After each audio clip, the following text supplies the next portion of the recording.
This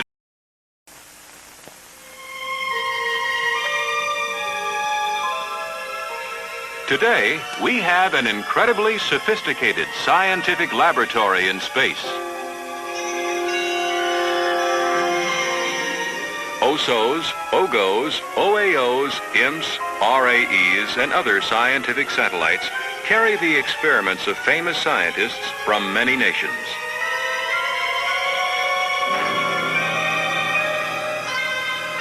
This achievement can only be understood by measuring it against generations of scientific endeavor.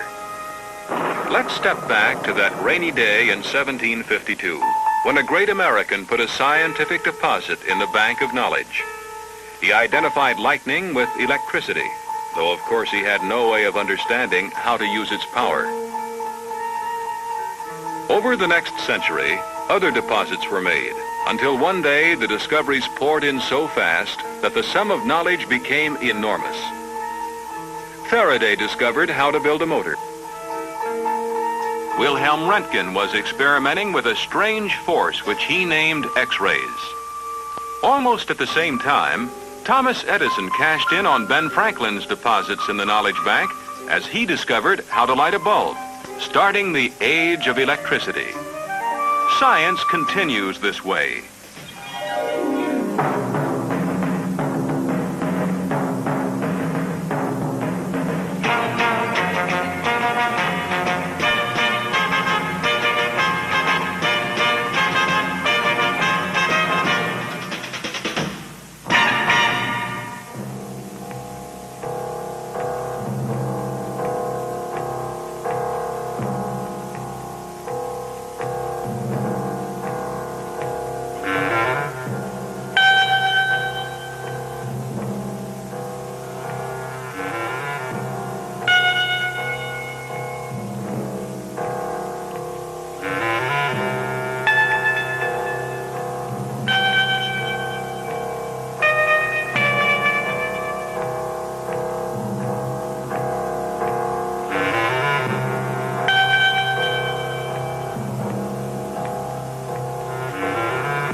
The deposits may seem small, but the interest is enormous, and the payoff is frequently beyond even the range of science fiction.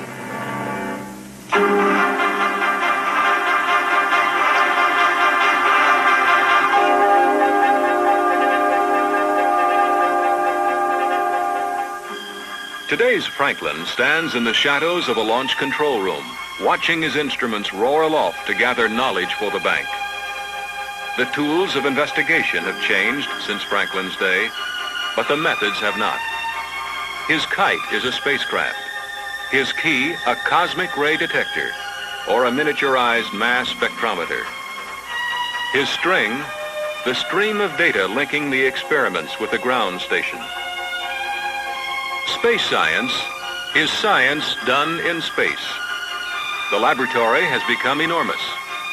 Space science began with the first balloon carrying photographic film to detect cosmic rays above the curtain of the atmosphere.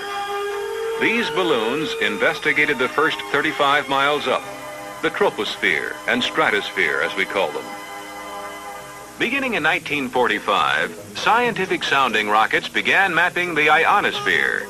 That is, from about 35 miles up to about 1,000 miles.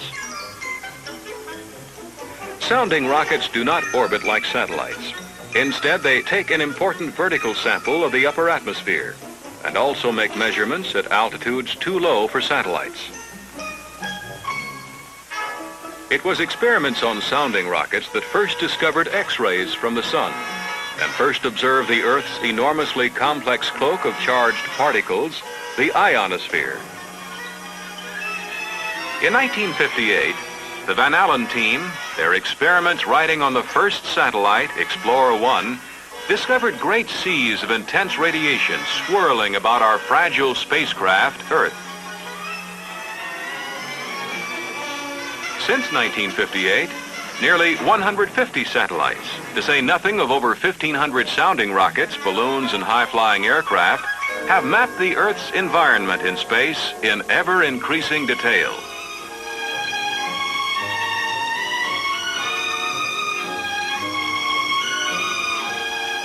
High-altitude satellites concentrated on what came to be known as the magnetosphere, a vibrant, turbulent teardrop shaped by the million-mile-per-hour solar wind, tormented by severe turbulence on its shock front, and buffeted into a streaming tail stretching millions of miles away from us, away from the sun. This enormous sea of charged particles and magnetic fields is affected by every mood of the sun. And when the sun flares up, its energy interacts vigorously with the magnetosphere, the ionosphere, and the atmosphere in very noticeable ways. Good evening, ladies and gentlemen. This is your captain speaking. If you look to the right-hand side, you'll notice we're getting a very pronounced aurora over the entire sky. And further south... I can hardly hear you. Can you hear me? Mom? Mom? Can you hear me? Isn't this a terrible connection? The long-range forecasters said today that high radiation levels may force postponement of this important manned flight. From this research in space, the physicist can, for the first time, begin to understand the Earth-Sun relationship as a single system. And as they look beyond our star, they begin to sense the presence of titanic forces as awesome as lightning was to primitive man.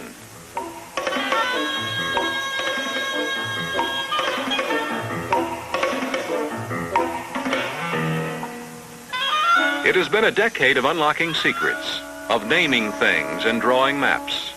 Maps unlike any you have ever seen. A decade of making things work the first time, of continual battering against the frontiers of scientific knowledge.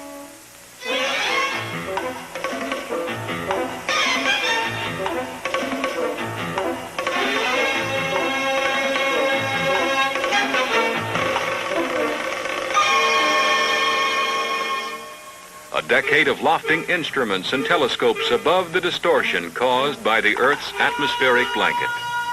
Of worldwide tracking networks and international cooperation.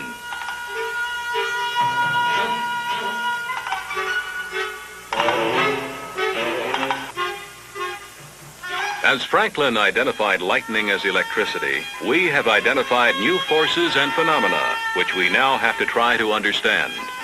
That will be the role of the scientific satellites of the 70s.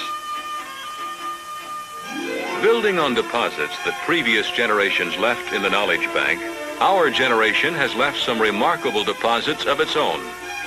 The benefits of this wealth of scientific knowledge for the future are certain to be astonishing. One of the first areas of satellite exploration in the 1970s will be in what we call the transition region of the upper atmosphere, from 75 to 95 miles. In this region, harmful solar radiations are screened out. A new generation of atmosphere explorers will carry small rocket engines to help them overcome the drag of the very few air molecules in that region, and to propel the spacecraft to different altitudes. Instruments that will count electrons, ions, and neutral atoms and take their temperatures will be carried aboard, as well as those for measuring the fluxes and energies of fast electrons, and instruments to measure the sun's ultraviolet light, which affects these particles. The effect on the particles is something like what goes on in the kettle on your stove. If you look at molecules of boiling water under a microscope, you get an idea of how the sun's energy stirs up the particles in the transition region of the atmosphere. We are interested in these reactions for the same reasons that James Watt was interested in boiling water before he invented the steam engine. A small but important satellite of the 70s will be the SSS, which stands for Small Scientific Satellite. The mission of SSSA will be to investigate in detail some of the phenomena discovered by the larger observatory satellites in the 1960s. The SSS can be launched by the Scout vehicle, a rocket which is readily transportable to any site in the world. SSSA will be launched from the Italian San Marco range off the eastern African coast in order to concentrate on charged particles and magnetic ring currents around the equator. While an economical spacecraft like the SSS is at work, an old established satellite will be continuing in business in the space between Earth and the Moon. These are the OGOs, the orbiting geophysical observatories of the 60s. 6 of these OGOs were flown, each with an expected lifetime of 1 year.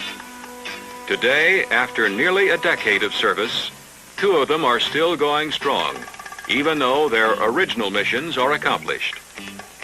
Now, scientists from all over the world have been invited to plan new observations using the instruments on board the OGOs.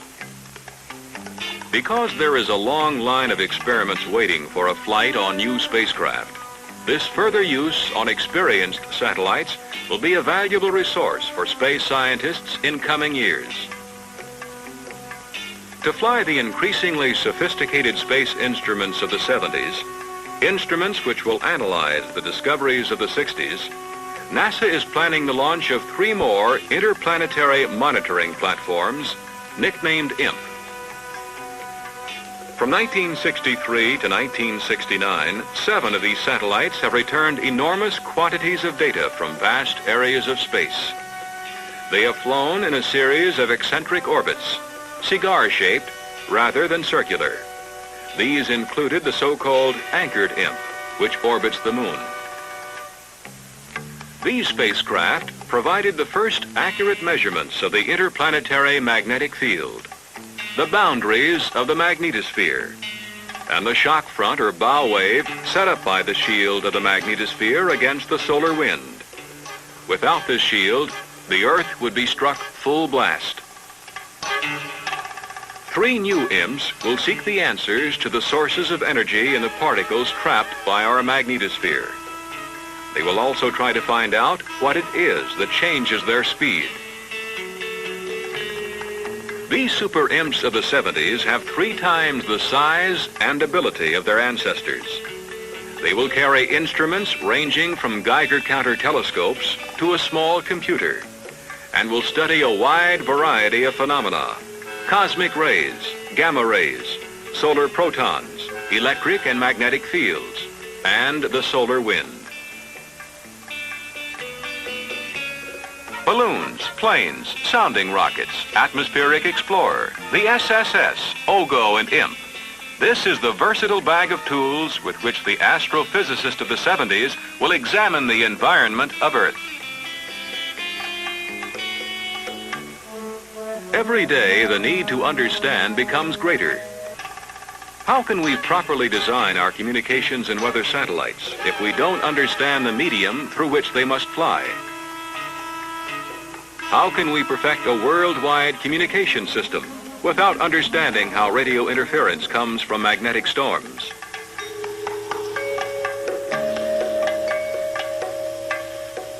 How can we put together a unified picture of the world's weather to the point where we could do something about it without understanding our entire environment, of which the lower atmosphere is only a fraction? These are questions which will sooner or later affect the lives of all of us. The space maps which are being made by the satellites of today will be to future explorers what the early maps of this continent were to those who opened the West. Day after day, the space physicist continues to make important deposits in the bank of knowledge.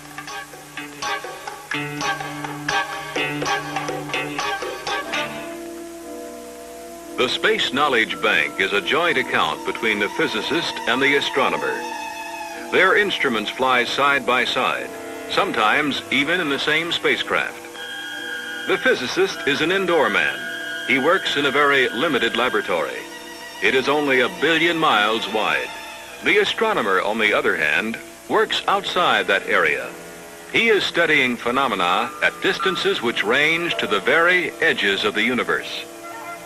However, the physicist and the astronomer do have one thing in common: the sun. This incredible furnace converts over 600 million tons of hydrogen into helium every second.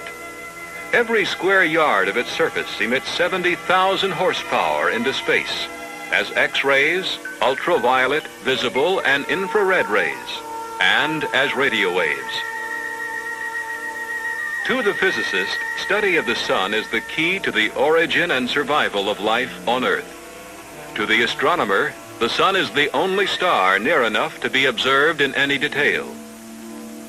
Since the telescope was invented in 1610, the astronomer's lens has been partially obscured by the Earth's atmosphere. He is continually plagued by the distorting qualities of air, to say nothing of pollution. He has also found that very little other than visible light and radio waves can penetrate it. Ultraviolet, infrared, X-rays, and gamma rays, in fact, over 90% of the electromagnetic spectrum are all stopped by the atmosphere. As a result, the astronomer has always carried his telescopes as high as he could, but only in the last few years has he been able to rise completely above the heavy curtain between himself and the universe. Knowledge of the sun and stars has expanded proportionately. This is one of the orbiting solar observatories, the 7th in its line, and the first of 4 planned for the 70s. OSOs are easily recognized by their sail, the portion which locks onto the sun, while the bottom wheel spins like a gyroscope to stabilize the spacecraft. Here under test at Cape Kennedy, prior to launch, you can see how motors turn the sail to keep it steadily pointing at the sun. OSO's sensors, in this case X-ray and ultraviolet spectrometers, scan the sun in the same way as a TV camera, except very slowly, adding one line at a time to eventually return data which can be visualized like this: a solar map actually drawn by a computer. Considering that the sun's weight is 335,000 times that of Earth, you can imagine the length of time we have needed to complete our picture of its surface, its temperatures, and its thermonuclear behavior. That study will continue as astronomers and physicists prepare instruments that will be pointed even more carefully at the sun by bigger, more sophisticated OSOs. How are solar cosmic rays generated? How are the charged particles in these rays accelerated to such astonishing energies? And how do they affect Earth's environment? It was through puzzling over star energies that scientists were led to the understanding of thermonuclear energy. No one can predict what new discoveries are awaiting withdrawal from the OSO deposits in the bank of solar knowledge. During the decade of the 70s, NASA will place the manned orbiting Skylab into space. The Earth-circling space station will carry even more powerful solar telescopes to solve some of the puzzling mysteries surrounding our nearest star. While the OSO satellites have been studying the sun, king-sized satellites like this one have been studying the far reaches of the universe. This is OAO, the Orbiting Astronomical Observatory. Its size and weight, which is over 2 tons, are needed to accommodate as many as 9 separate ultraviolet and X-ray telescopes, together with a maze of electronics for automated operation and great pointing accuracy. 3 gyroscopes control the orientation of each of the spacecraft's 3 axes. The star trackers are gimbaled to find a target star, the coordinates of which are commanded from Earth. Once locked on, other trackers seek the fainter distant stars which are to be studied. The entire procedure and the storing of images and data for transmission is automatic. So fantastic is its accuracy that from a distance of 50 miles, OAO could observe one of your eyes, lock onto it, and hold that lock for an hour. Already, the OAOs are cataloging and measuring the brightness of stars and nebulae. During the 70s, OAO will be studying other heavenly mysteries: pulsars and quasars, white dwarfs, neutron stars, old novae, and hot young stars. Cosmic radio noise led to the discovery of the pulsars by radio astronomy ground stations. Much radio noise, however, remains a mystery. At very low frequencies, such as seem to be controlled by some of the larger moons of Jupiter, these radio waves do not penetrate the atmosphere. They are even distorted by the magnetosphere. To study radio signals from the planets and stars, NASA will launch into lunar orbit RAEB, its second radio astronomy explorer. It will orbit the moon, using the lunar disk as a shutter for accurate direction finding. The RAE satellite has antennas which unreel to the enormous span of 1,500 feet, making it the world's longest satellite by far. The device by which these arms are extended after orbit is typical of the ingenuity of space engineers. This kind of technology can be applied to many industrial, medical, and community needs. By contrast with the size of OAO and RAE, a new series of small and more versatile satellites is planned to bridge the gap between sounding rockets and astronomical observatories. This is SAS, the Small Astronomy Satellite. The SAS series concentrate on general surveys of X-rays and gamma rays over a broad area of the sky. The resulting large sky maps are being studied to select areas for closer investigation by other satellites. At the frontier of space science, engineering, and technology for the 70s will be HEO, the High Energy Astronomical Observatory. Still being designed, HEO will carry 6 tons of instruments to find and measure cosmic rays, their energies, and their velocities. These naturally occurring particles have energies of perhaps 100,000 times those being generated artificially by the largest atomic accelerators on Earth. Somewhere in these phenomena are the secrets of incredible energies, beside which nuclear power is like a small match struck in a dark room. HEO will seek to learn the ways in which these energies are created.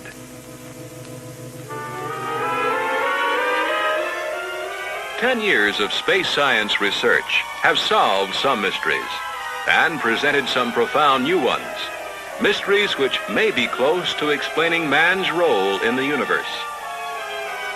Within the next 10 years, many of these mysteries, complex as they are, will be well within the grasp of anyone with a curious and restless mind.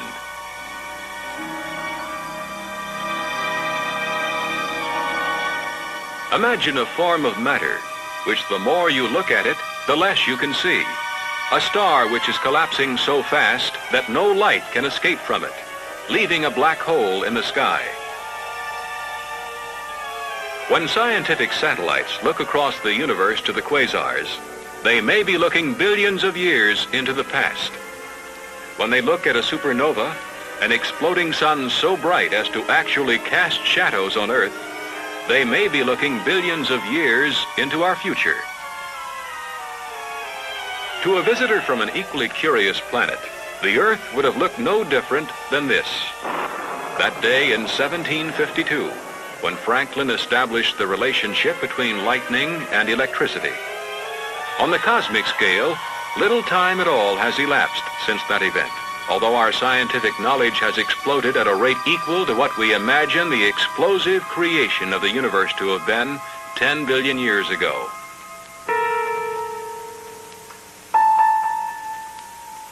In that so recent tick of time, Benjamin Franklin deposited his findings by hand, by candlelight. Today, by electric light and into an electric ledger, the physicist and the astronomer enter their deposits of knowledge. Little by little, they build a picture of nameless new forces, beside which electricity is an infant. It makes one wonder by what light and into what ledger we will record the future which space science has already placed in our hands.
Each generation, someone has said, stands on the shoulders of those who led the generation before.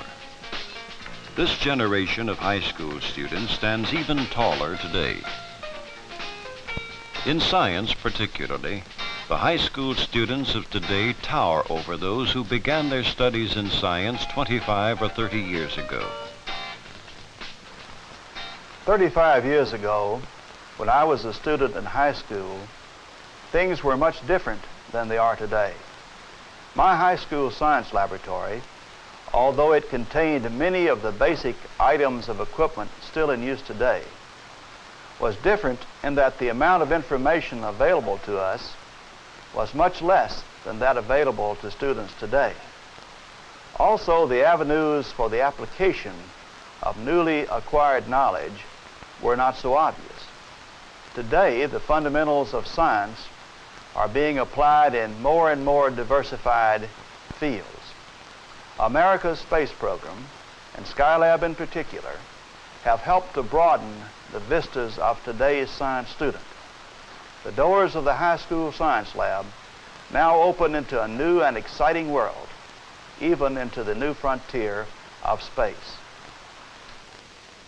Skylab's 3 missions opened the walls of man's earthbound laboratories as never before.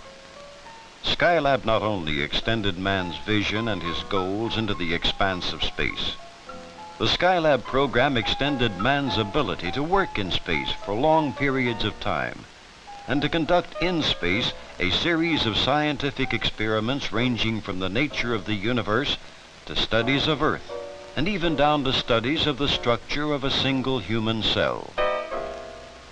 Skylab made a unique contribution to science, to man's understanding of himself, his planet Earth, the sun from which the Earth receives its energy, the solar system, and space phenomena. 30 years ago, the results of a major scientific investigation of this kind might have taken decades to filter down into the science curricula of high schools. Today, this happens in a matter of months.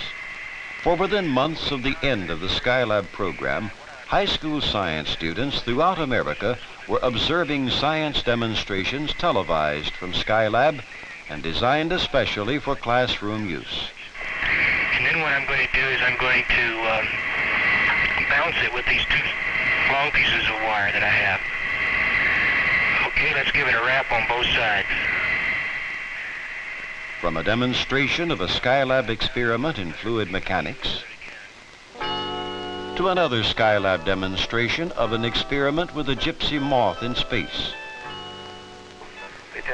Science students in high schools today can watch actual experiments performed in space, presented on their level of understanding in science demonstrations prepared by NASA and circulated to schools. These brief demonstration films cover a variety of subjects in various scientific disciplines. There is an experiment with magnets in zero gravity. They end up producing a flat spin. And the explanation for that is something that I'm not aware of.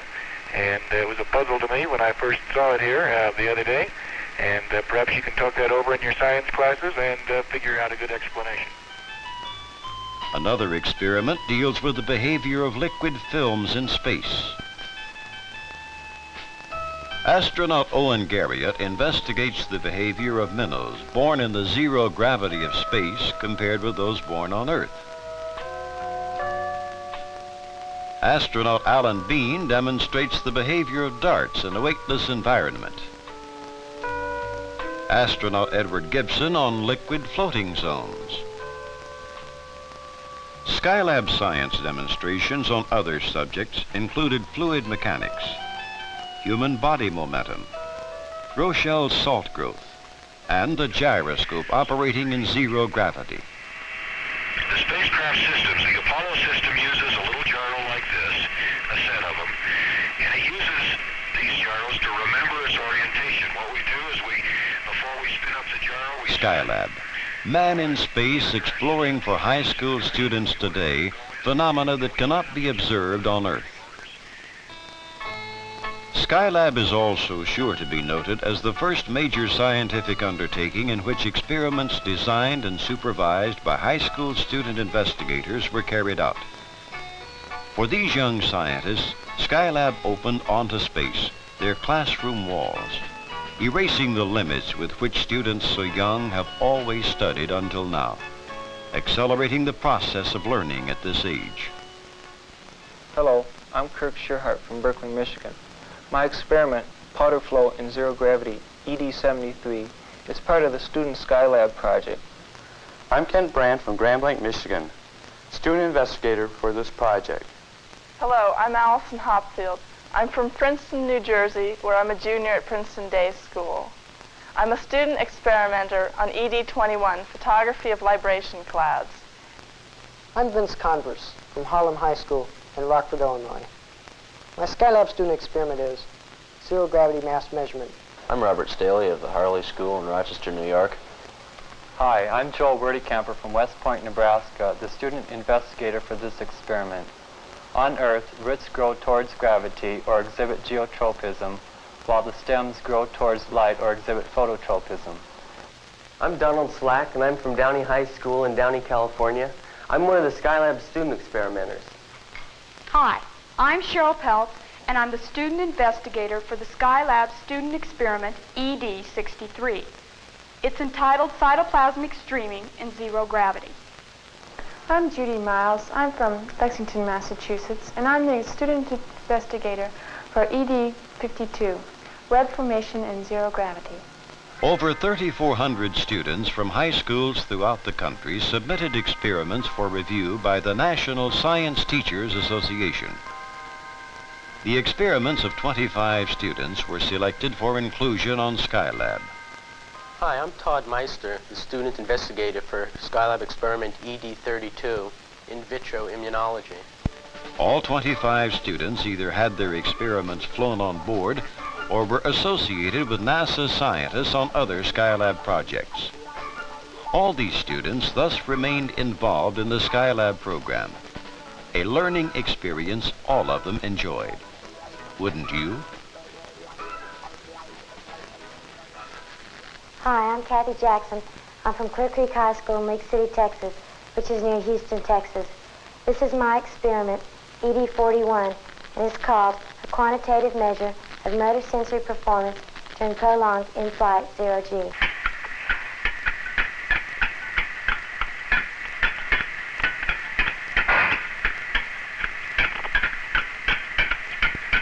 Hey! Another 45 seconds. Can't beat that. Well, Kathy, hope you learned something. It's been fun. Kathy learned something. So did her fellow student investigators as they followed up their experiments after Skylab returned its experimental data to Earth. And so a new experience in secondary education began. An experience spreading throughout America's schools today, where students not only benefit from the impact of Skylab research in a wide variety of scientific disciplines, they also benefit from the fact that for these students, Skylab opened the doors, opened the walls of their schools to a limitless expanse, and opened their minds to unlimited speculation and to unlimited dreams. Teachers were limited to a textbook and what was printed in that textbook, where now they can expand to live television programs and visual aids. I mean, it stands to reason that somewhere out there floating in space, there has to be something just other than space. And we thought, well, you know, maybe in the future, we say that some of us want to be doctors or something. You know, we say, well, we're going to be like our parents. We got much more of a response to the entire program itself, you know, which I don't think we would have. The experiment that I would do, probably, I think would turn my attention toward the sun. Skylab was only the beginning. We are on the verge of an era when man will launch a whole new generation of manned space laboratories regularly served by shuttles to carry scientists, technicians, experiments, and supplies between Earth and space. As this new era of space exploration begins, Along with it will grow a new and continuously enriched educational experience for students in America's schools. An experience that will have an immeasurable impact on science and on man in the years that lie beyond tomorrow.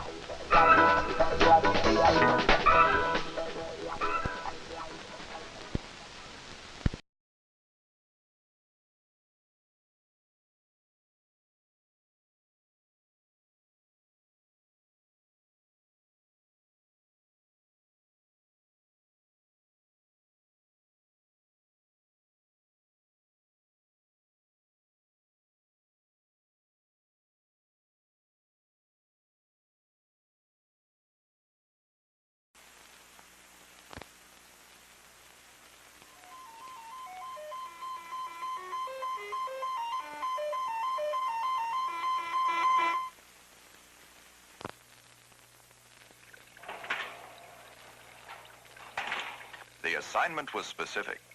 Get photographs of the surface of the moon that are good enough to determine whether or not it's safe for a man to land there. But appearances can be deceiving. Just as deceiving as trying to get a good picture of, well, a candy apple. Doesn't seem to be too much of a problem. Just set it up, light it, and snap the picture. Easy, quick, simple. But it can be tough.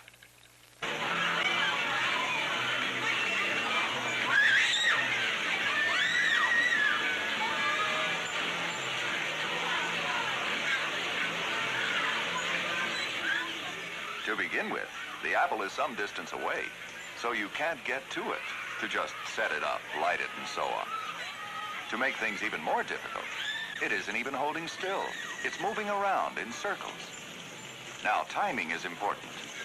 You have to take your picture when the apple is nearest to you, so you get the most detail, and when the light that's available is at the best angle for the photo. And even that's not all.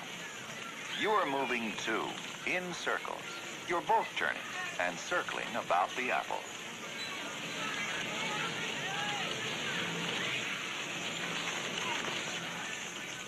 Now, about that assignment.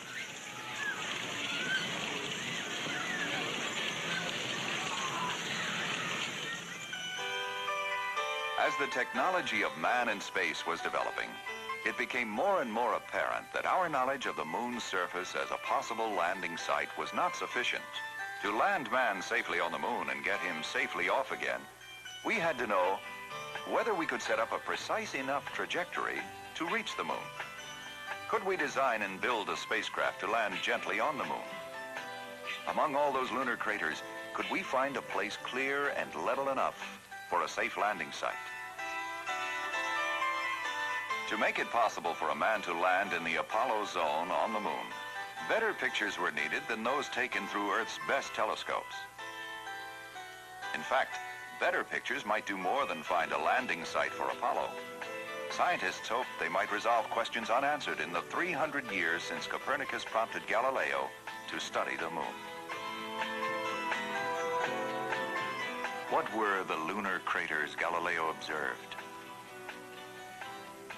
Pits dug by objects hurled from space, or the scars of old volcanoes? Telescopic photographs, far from answering these questions, scarcely reveal features on the moon as big as the meteor crater in Arizona, almost a mile across and several hundred feet deep.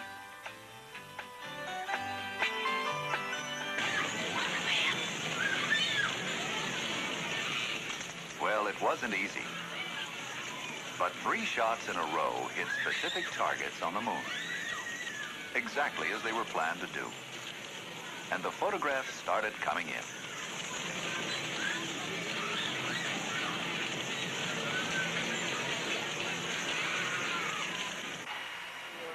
Ranger was designed simply to hit the moon. Before it crashed into its lunar impact point, it would send back to Earth close-up TV pictures of a portion of the moon's surface. The first successful Ranger reached a small lunar sea, since renamed Mare Cognitum, the sea that has become known. Mark, it is 1 minute to impact. All cameras are functioning. As soon as the cameras were turned on, the pictures were transmitted to the tracking station at Goldstone, California. From here, they were retransmitted to the Jet Propulsion Laboratory in nearby Pasadena. Here in the Spaceflight Operations Facility, great excitement prevailed as Ranger neared the moon and its pictures came alive on the TV monitor. At last, scientists could turn to close-up pictures like these. 20 seconds to impact. All video good. Signal normal. Stand by for impact. 10 seconds to impact. Video still good. Excellent signal strength. 3, 2, 1. Impact has occurred. Prints of each picture were made for immediate study by scientists and engineers. On the theory that all lunar seas were flat and would offer the best landing sites, Ranger examined the surface of 2 such areas. Surprising to some scientists, the photographs at first showed little evidence of any volcanic activity on the moon. No boulders, no rubble, no crevasses, no dust. Pictures of craters covering craters suggested that the surface of the moon was long ago dug into and loosened by repeated impacts.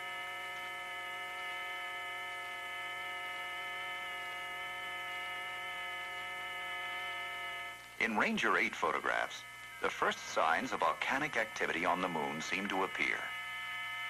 The lunar landscape Ranger's TV cameras explored was bleak, a flat surface studded with craters. Some are miles across, others no bigger than a washtub. All were probably formed billions of years ago. The last target area was the floor of the Alphonsus crater, chosen because it was not a lunar sea. There was a lot of interest in the dark, smaller craters within Alphonsus, which might explain more about the forming of the lunar surface. On the Alphonsus floor, new signs of variety on the moon's surface began to appear. Craters caused by volcanoes, long since dead. But the evidence from these photographs raised more questions than the pictures answered.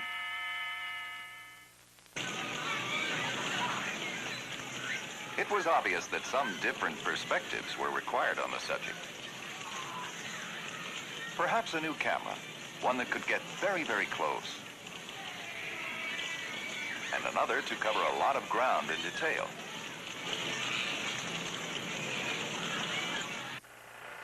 Surveyor, a far more complex spacecraft, was designed to make a soft landing on the moon. But once safely down, it would also send back TV pictures of a possible Apollo landing site. The first Surveyor worked perfectly, made its planned soft landing, and sent back more than 11,000 pictures of a small area in the ocean of storms.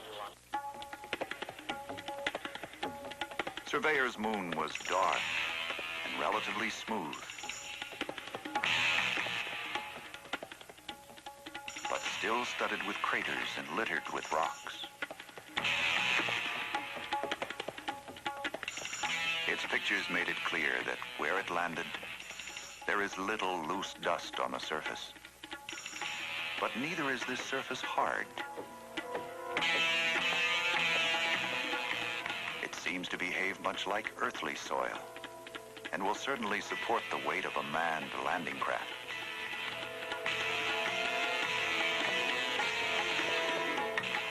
It supported Surveyor's weight and offered a glimpse beneath the moon's surface, where the shock absorber sank slightly into the material on which it came to rest. After transmitting the first batch of pictures and surviving the dry heat of a lunar noon, Surveyor slept. It slept through the 14-day-long lunar night as temperatures plunged 500 degrees. Then it came awake on command to continue its examination of the moon.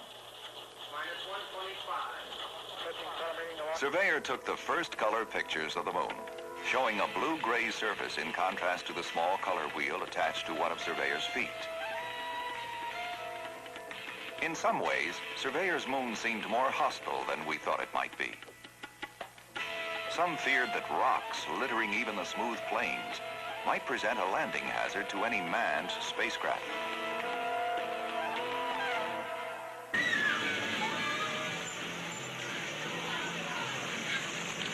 Well, the apple that started all this was still there. Our pictures were beginning to give us some of the answers we needed, but our coverage was spotty. We needed more pictures, more detail, more information. It hadn't been simple to hit the moon with Ranger, and soft landing surveyor had been exceedingly difficult. Lunar Orbiter presented a set of problems different from Ranger or Surveyor. It was designed to circle the moon with a pair of cameras to photograph large areas of the Apollo landing zone and give good close-up pictures of many possible landing sites.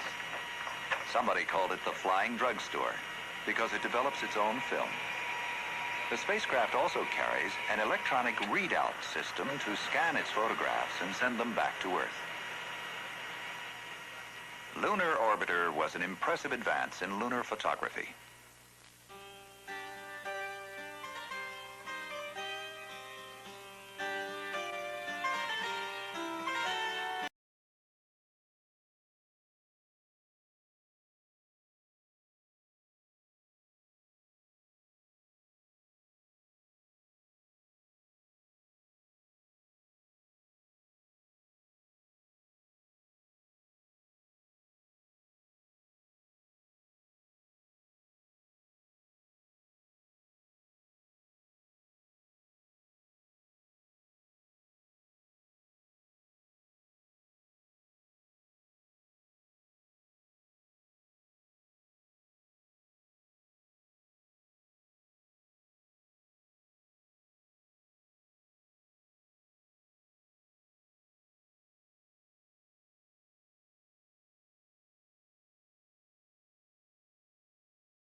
Don't you love her ways? Or tell me what you say. Don't you love her madly? Wanna be her daddy? Don't you love her face? Don't you love her as she's walking out the door? Like she did 1,000 times before. Don't you love her ways? Tell me what you say. Don't you love her as she's walking out the door? All your love, all your love, all your love, all your love, all your love is gone. So sing a lonely song of a deep blue dream. 7 horses seem to be on the market.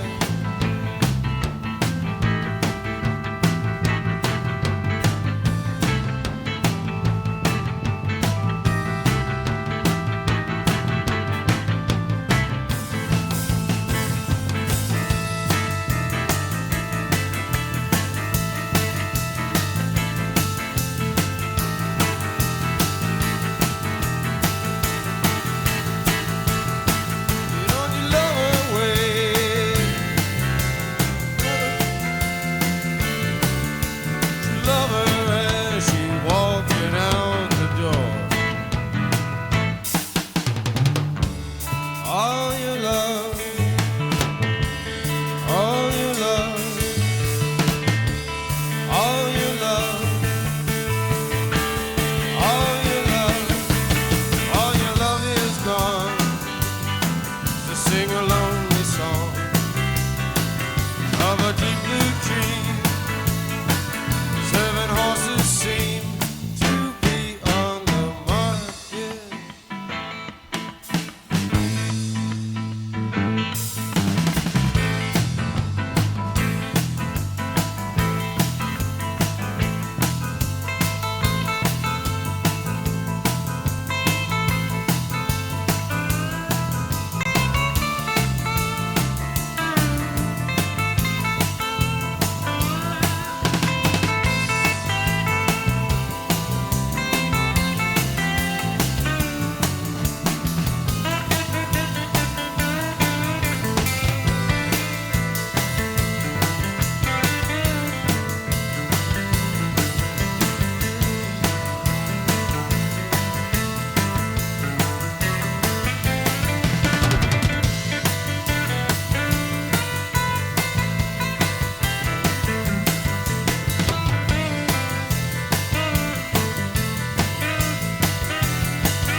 Don't you love her madly? Don't you need her badly? Don't you love her ways? And tell me what you say. Love her madly. Wanna be her daddy? Don't you love her face? Don't you love her as she's walking out the door? Like she did 1,000 times before. What I say, what I say. Don't you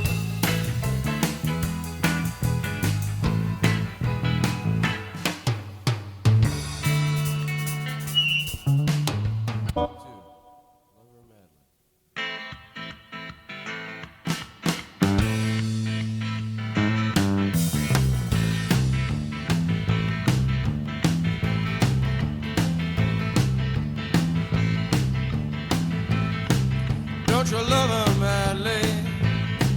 Don't you need her badly?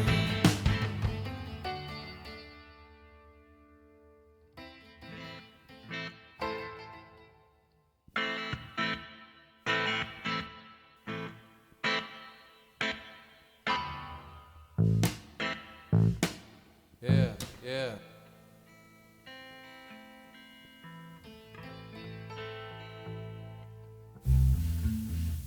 Jim, can you turn down your amp one number? Yeah. It's really going into the piano.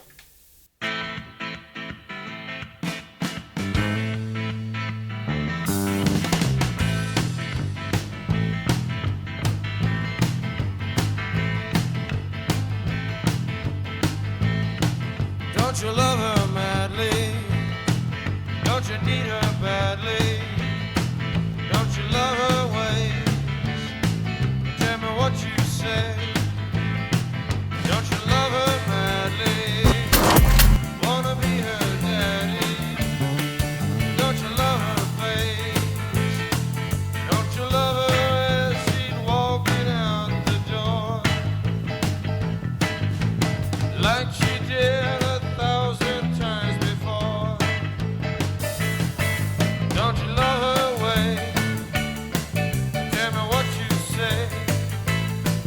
Don't you love her as she's walking out the door? All your love, all your love, all your love, all your love, all your love is gone. Sing a lonely song of a deep blue dream. A 7 horses seem to be on the market.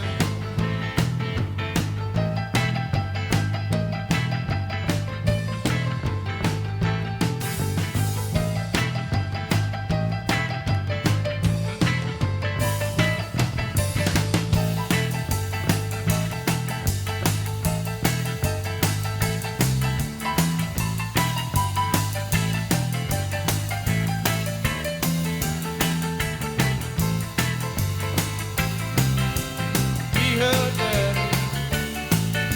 You love her as she's walking out the door. All your love, all your love, all your love, all your love, all your love is gone. Sing a lonely song of a deep blue dream. 7 horses seem to be on the mark. You come to work today? 5.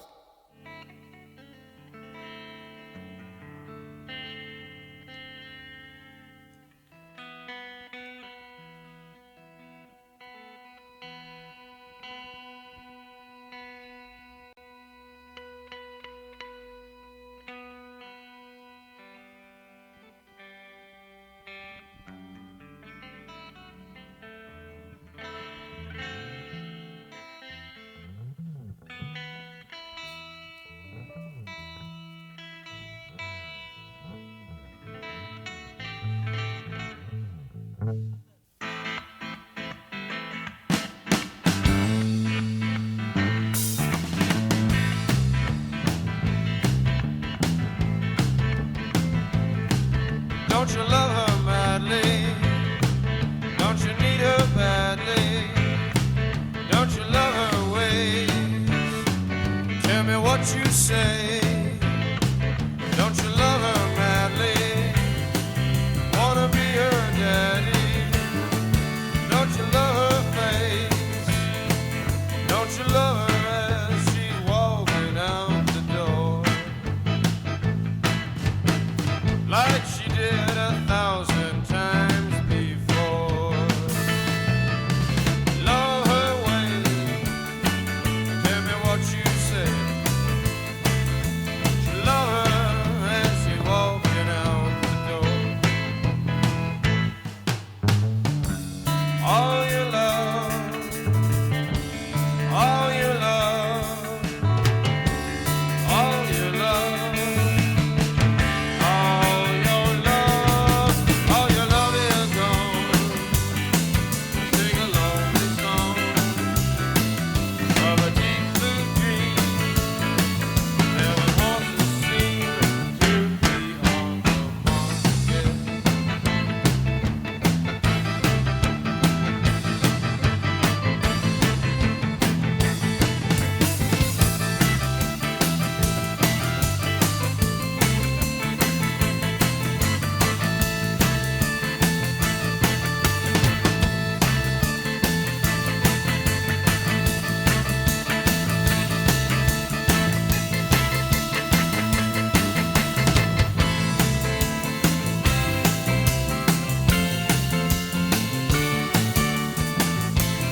Take 7.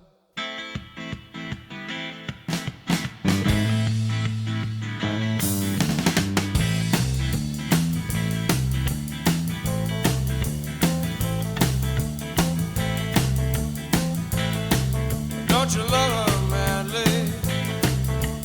Need her badly. Love her ways. Tell me what you say. Don't you love her madly? Wanna be her daddy. Don't you love her face? Don't you love her as she's walking out the door? Like she did 1,000 times before.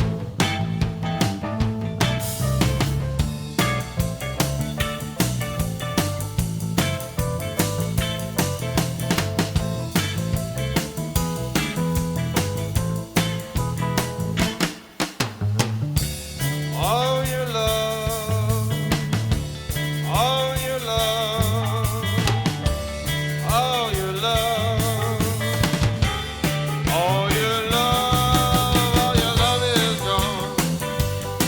Just sing along the song of a deep blue dream. 7 horses seem to be on the mark, yeah.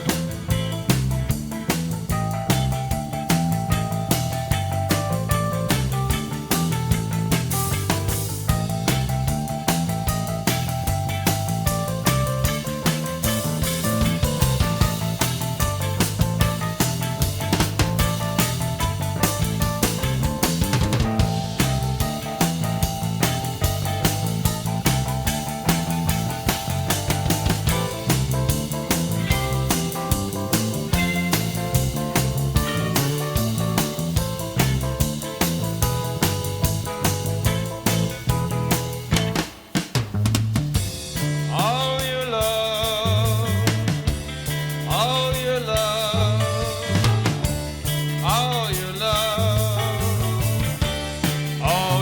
love, all your love is gone.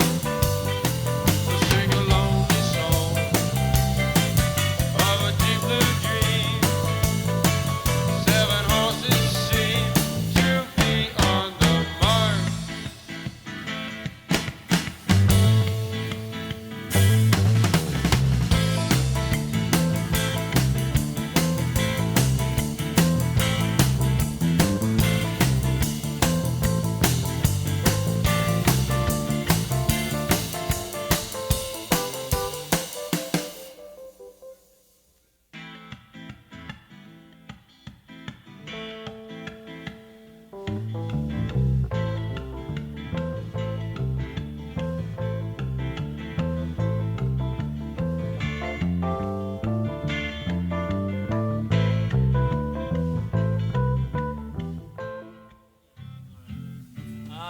Sound any better, Bruce?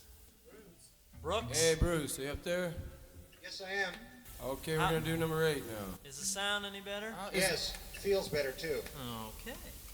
In fact, even a little bit slower than that probably.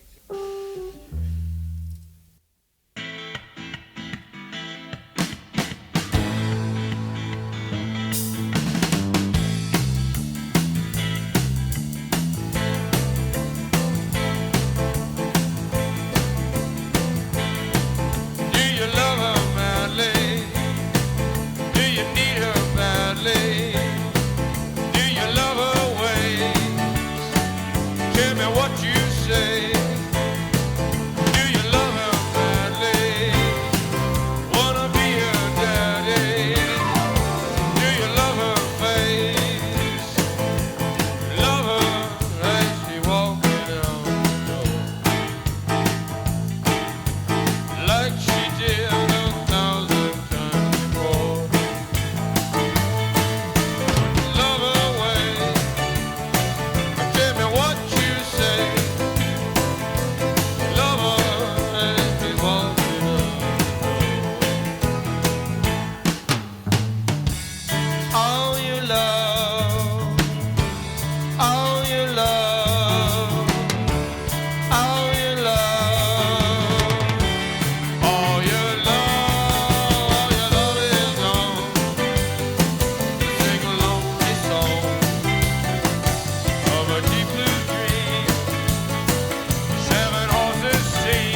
key 9.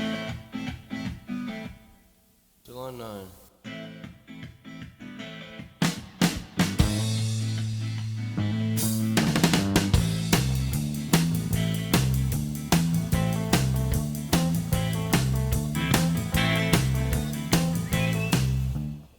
Robby, did you turn down your guitar? Yeah, a little bit. Okay, I'm all okay now.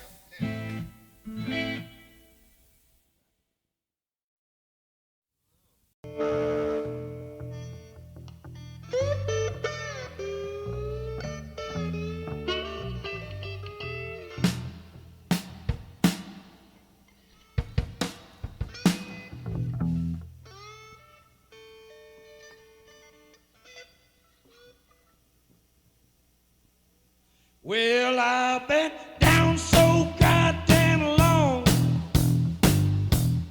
that it looks like up to me.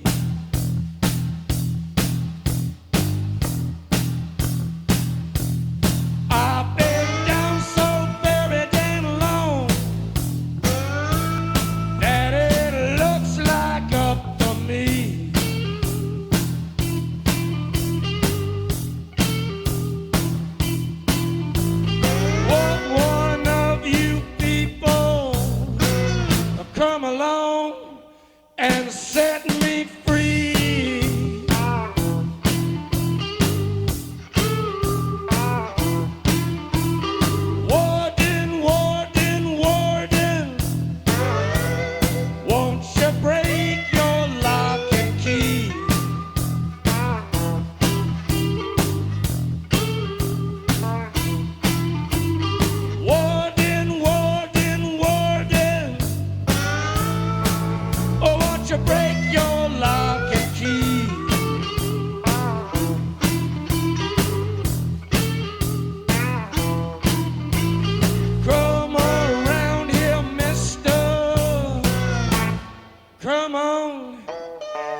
The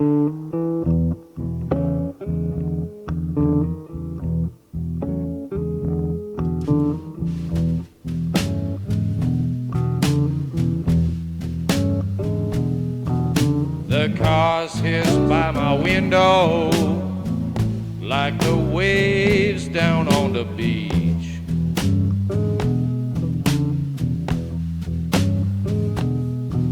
The cars hiss by my window like the waves down on the beach.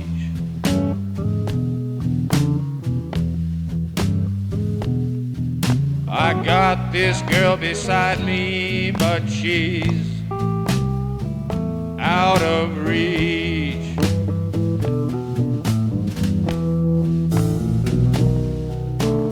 Headlight through my window, shining on the wall.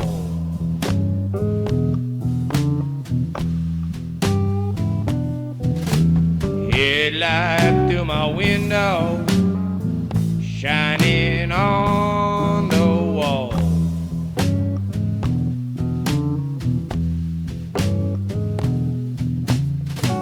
Can't hear my baby, though I call and call.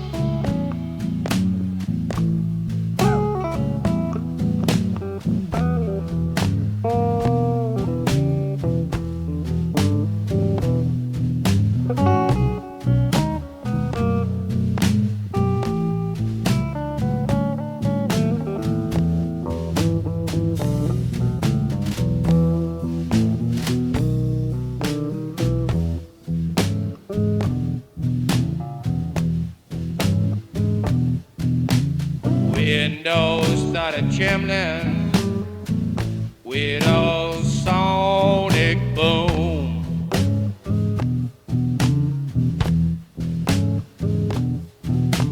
Windows started trembling with a sonic boom.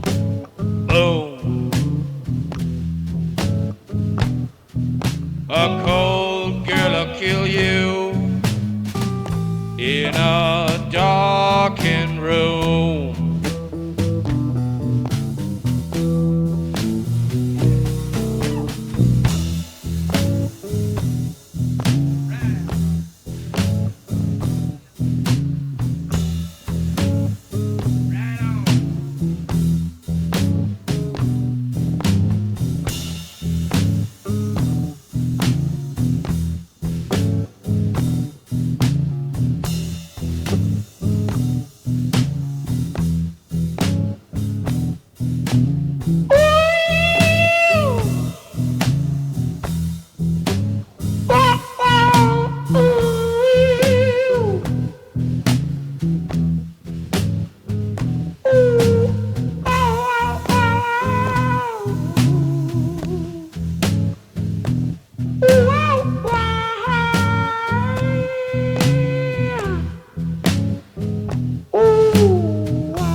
filled with fire. If they say I never loved you, you know they are a liar. Driving down your freeway, midnight alleys roam. Cops in cars, the topless bars, never saw a woman so alone.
Why did you throw the jack of hearts away?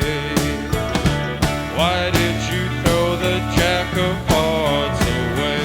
It was the only card in the deck that I had left to play.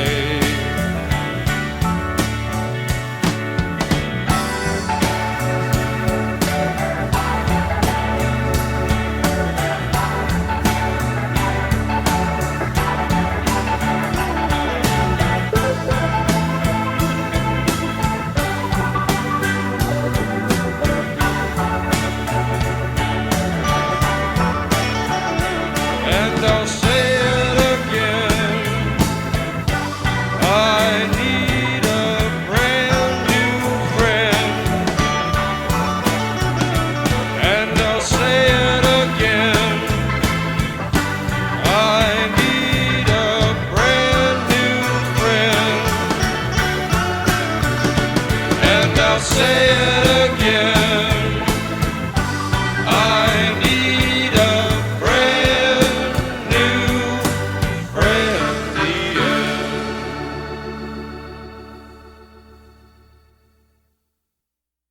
All right, Bruce.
So let's roll it just in case. Two. Be serious now. Be serious. We can listen to this. Take two. It is take two. He counted that last one. Take.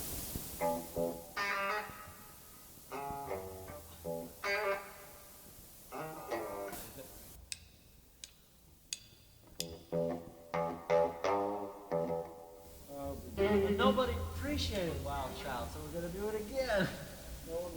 Yeah, they didn't know what they missed. All right, take two on Crawling King Snake. 2.5. Here we go now.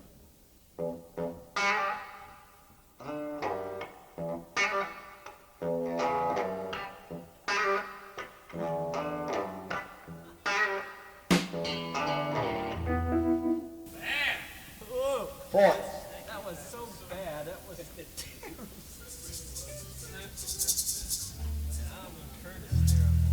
Do it like you used to do back in the old days. Do it like you did in the Dark Ages. Back before people were hip.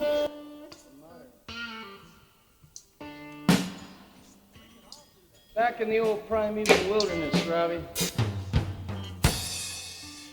Now, gentlemen, the feeling we want on this song is the first amphibians that made that leap up onto the swamps. And that's what we're trying to imitate here. Or not imitate, it's an ode to the... Yeah. All right, we're going to take another one. Take three, I think.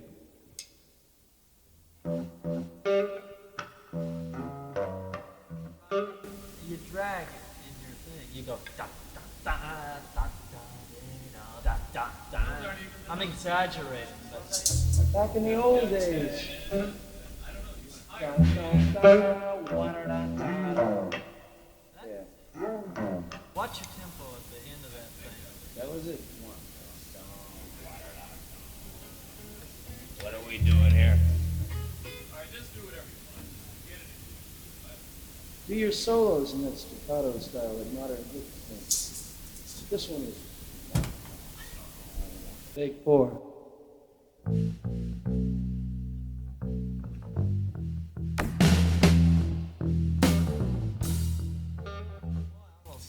That take really felt good.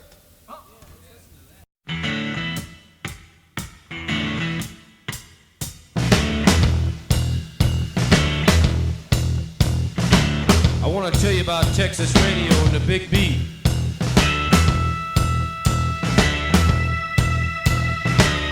Comes out of the Virginia swamps, cool and slow with plenty of precision.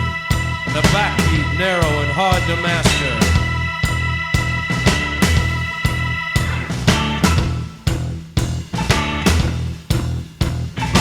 Some call it heavenly in its brilliance, others mean and rueful of the Western dream. I love the friends I have gathered together in this thin raft. We have constructed pyramids in honor of our escaping. This is the land where the Pharaoh died.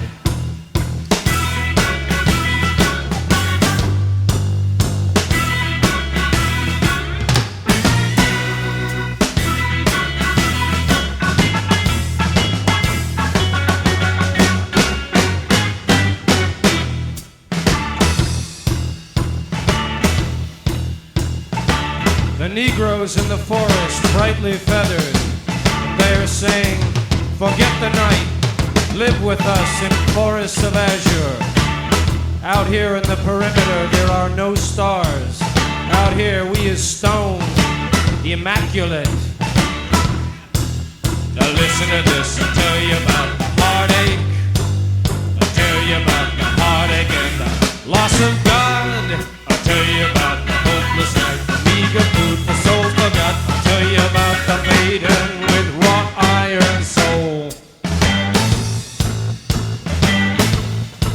I tell you this, no eternal reward will forgive us now for wasting the dawn.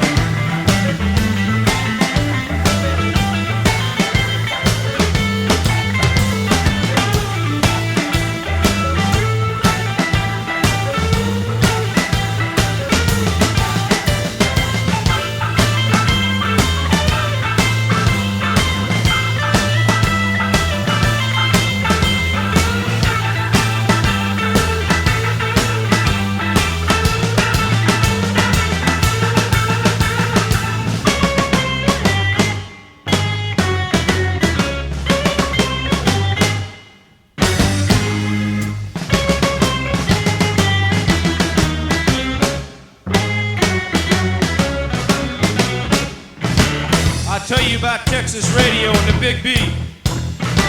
Soft driven, slow and mad like some new language.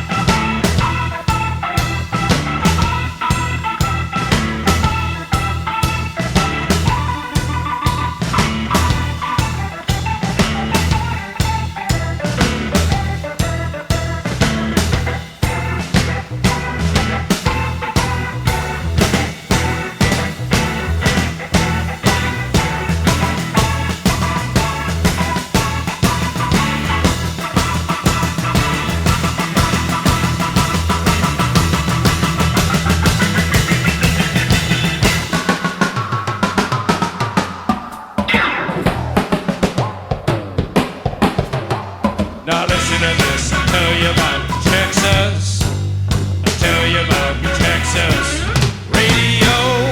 I'll tell you about the hopeless night, wandering the western dream. Tell you about the maiden with wrought iron soul.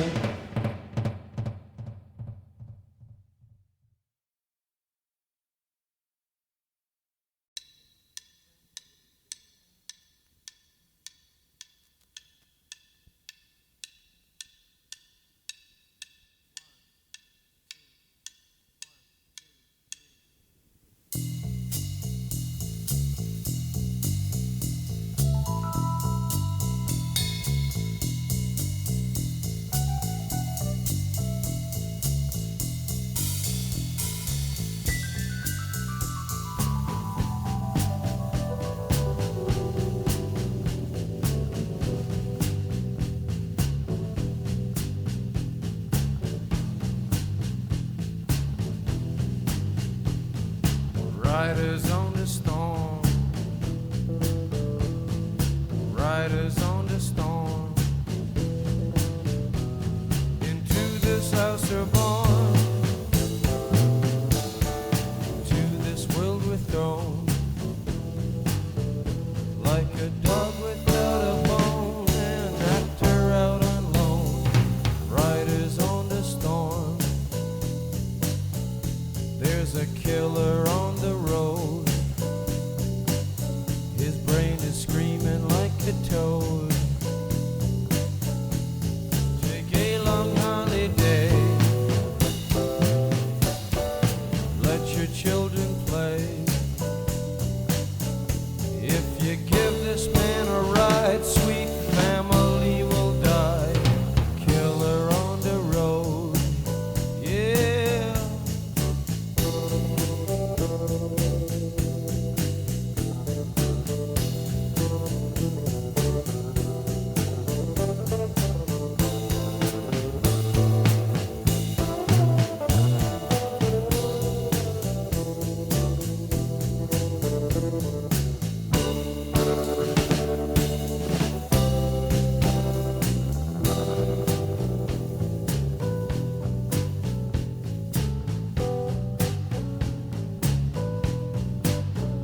Girl, you gotta love your man.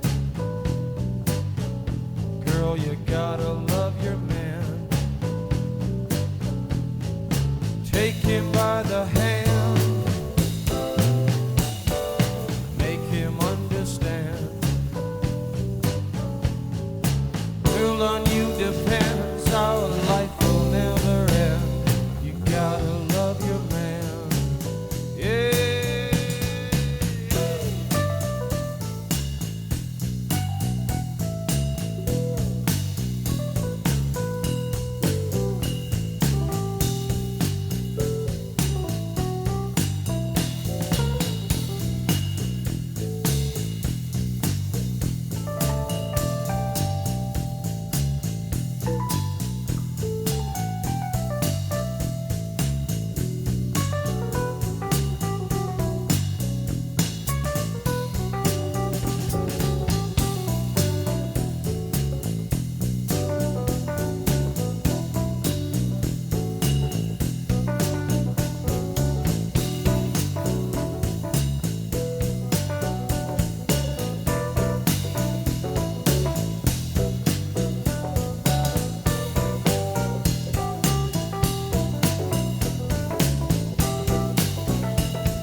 Riders on the storm, riders on the storm. Into this house we're born, to this world we're thrown, like a dog without a bone, an actor out alone. Riders on the storm, riders on the storm, riders on the storm, riders on the storm.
Exit.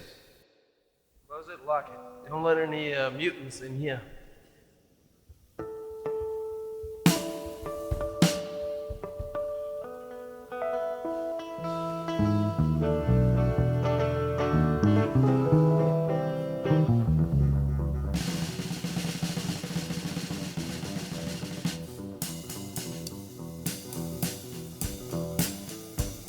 Riding down a trail.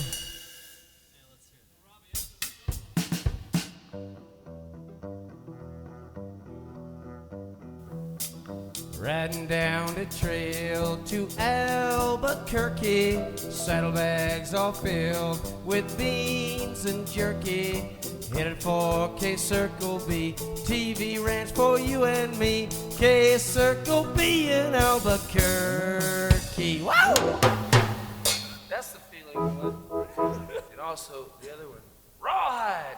Ride 'em in! Whip 'em out! Come on! Rawhide! How's that one go? Rawhide.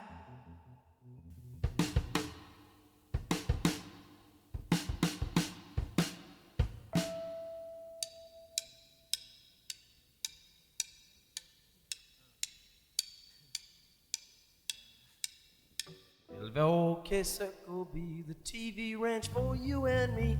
K-Circle B in Albuquerque. Oh, loud, loud, come on.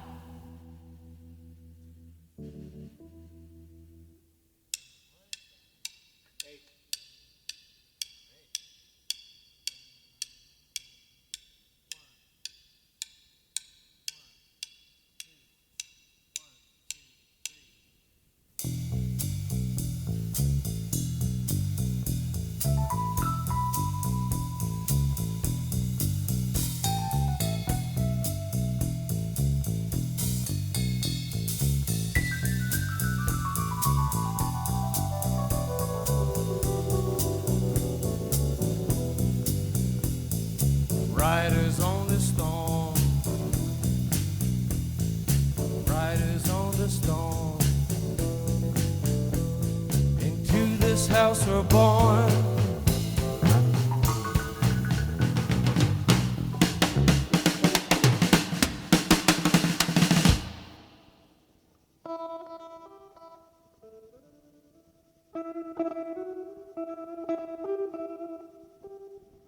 He told me. This guy told me over here. He told me I don't follow orders, you know. I'm just a dumb singer, you know. Beautiful. Did you hear that? Beautiful. Yeah, tell him, Ray, this guy's trying to tell me what to come in. What are you talking, my friend? You want to step outside? You mean I can come in anytime I want? Take 9.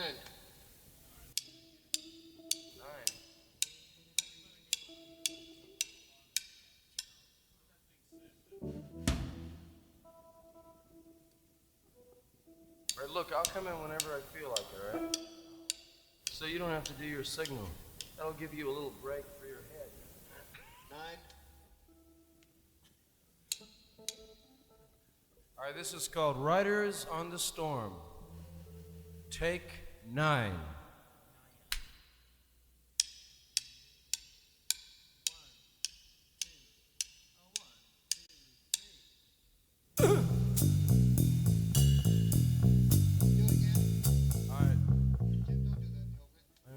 Some asshole ran in and went, ugh, right in the middle of the sun.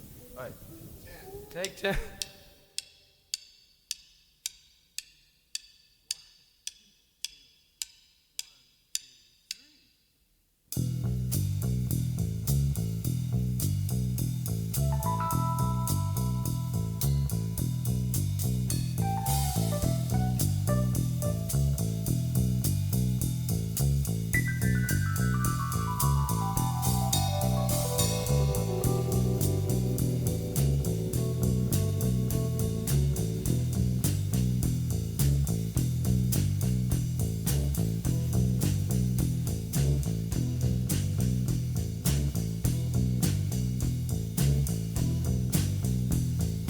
Riders on the storm,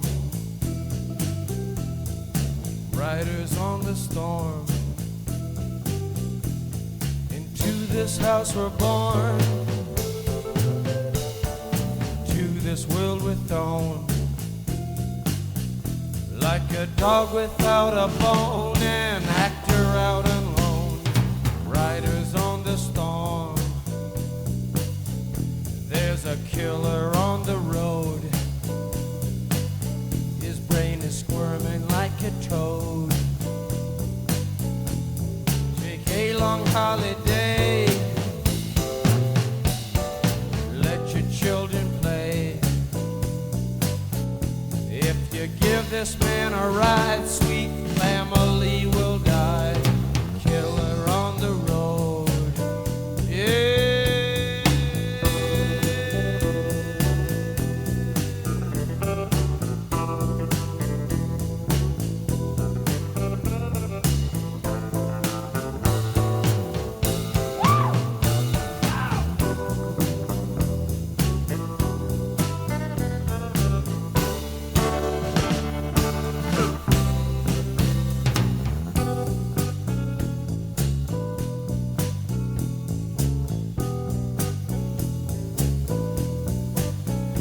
Girl, you gotta love your man. Girl, you gotta love your man. Ooh. Take him by the hand, yeah. Make him understand. Hey, you don't have, hey, listen, the whole thing on me. God damn motherfucker. Trying to blame the whole damn mistake on me. Take 10. Riders on the storm. Hey, that's a good idea. Thunder.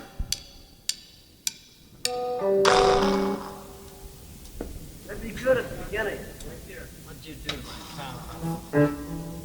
Yeah. You could do it with cymbals. No, let's get some real Right. thunder. Yeah, I got some good sound. We'll send out to Arizona for some good thunder. Where do you got that thunder? My house. Huh. Your wife is gonna yell, huh? Oh, that old.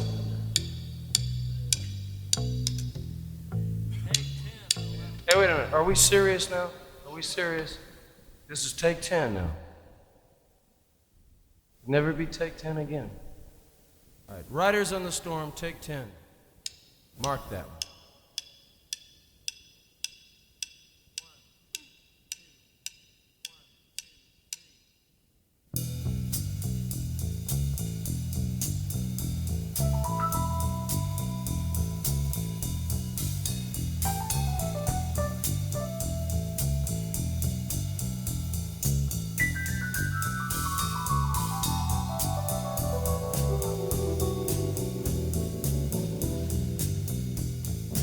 Riders on the storm.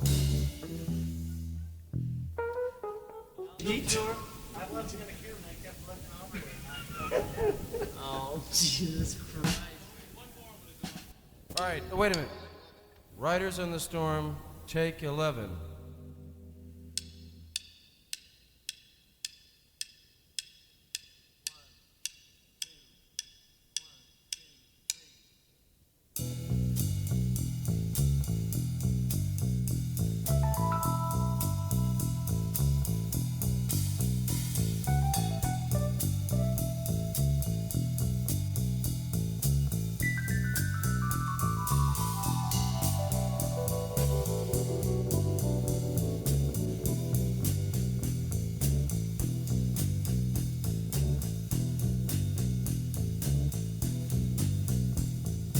Riders on the Storm.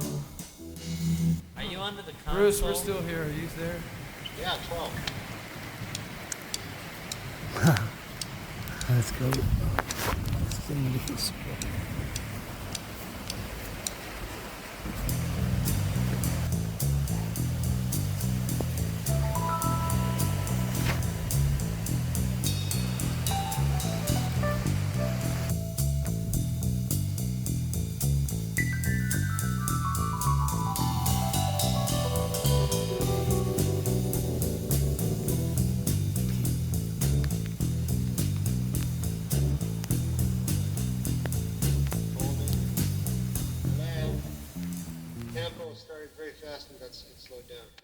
Arthritis on the stone, take 16.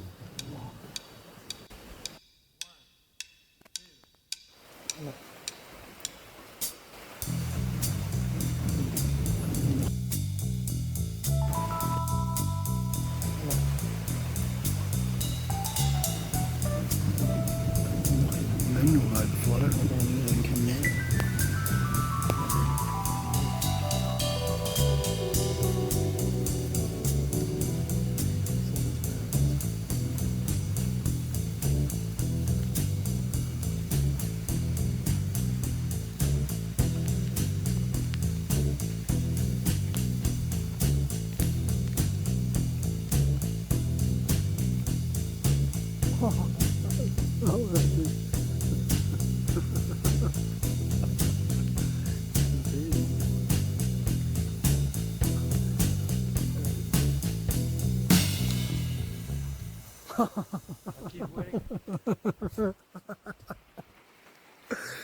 That was that was right on the spot.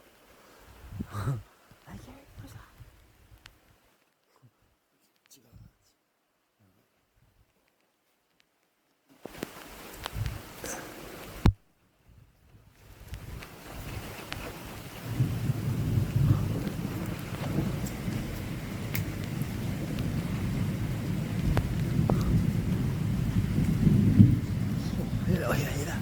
It'll go all over. You what this?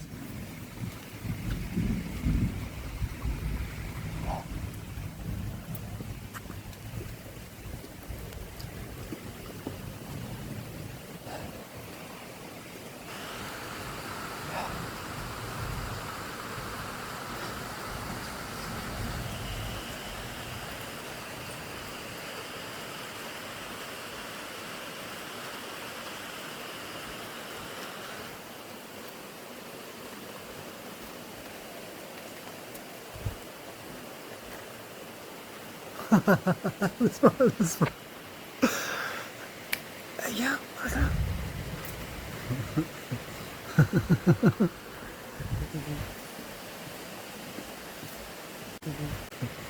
That's right.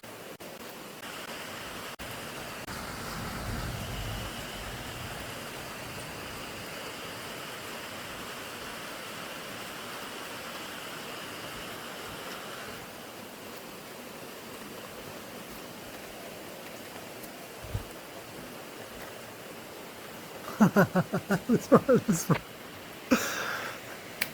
Yeah, what's up?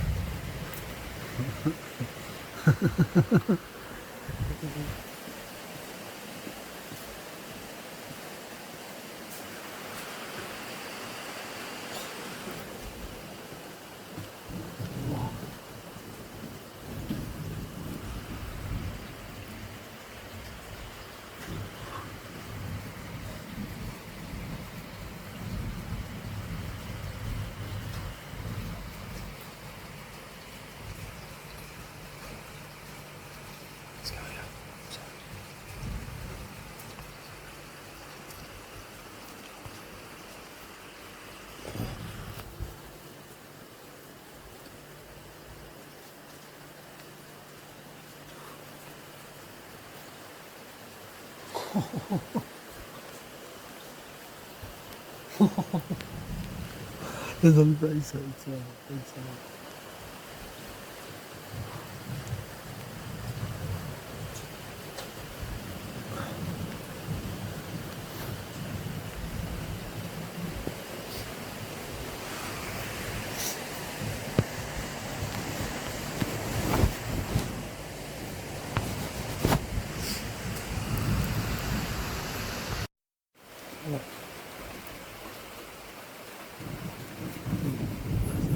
Manual mode flutter, and come in.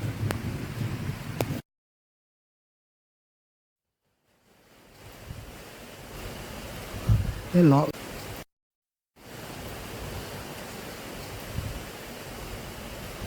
They're locked, I don't know, they're very briefly. Oi! Let's just come back on again. Oh, see that? Hey, that light was off.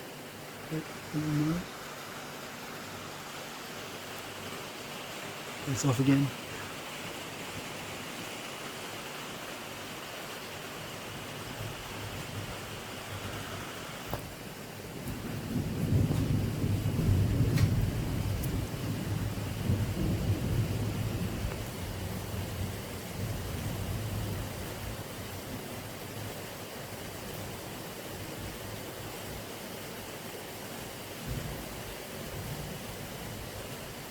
Oh, that was incredible. I don't know if I can remember the thing, but that was wonderful. That was nuts. Oh, drop my phone. Oh, another one. Just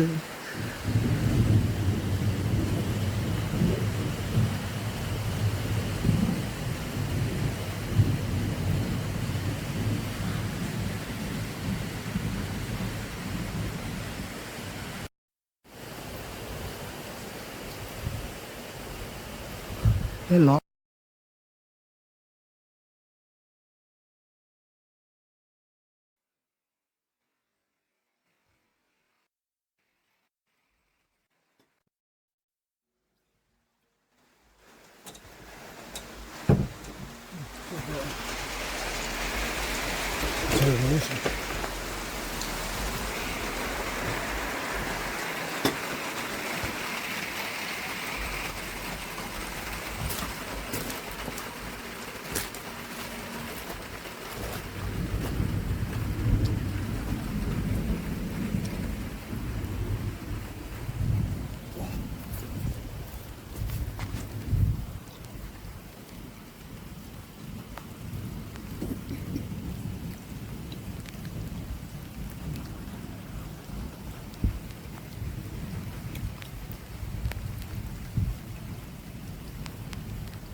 Hey.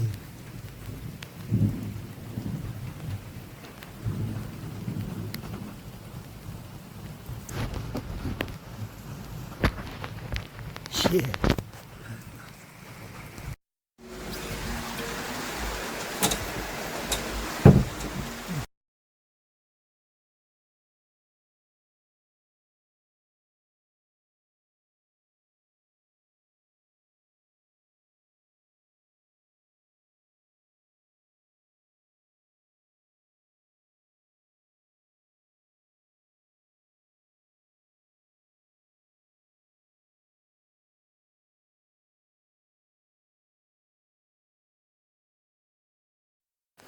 Everyone's coming in the lockdown. It's heaps gone. It's been a little while since the last this time. Quite a while.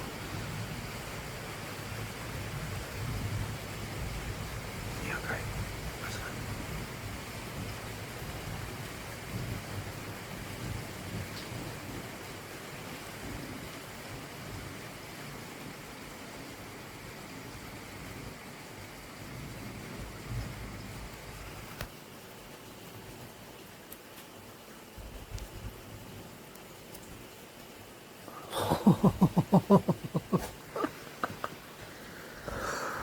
That was quite fortuitous. Okay, what's that?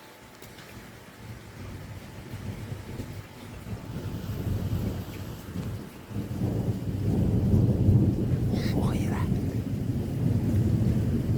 That's just like that curdle twisted over that under the twisted it is.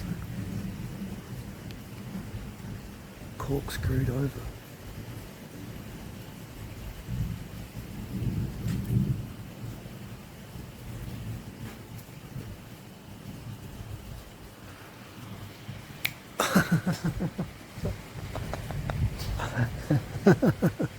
Hey, yeah. What's that? Hey, yeah. What's that? Nice.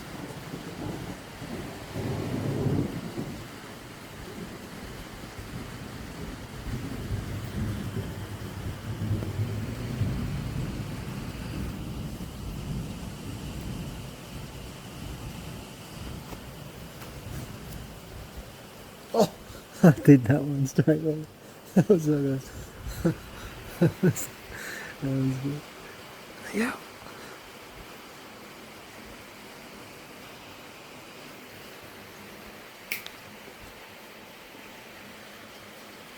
Yep, there you go.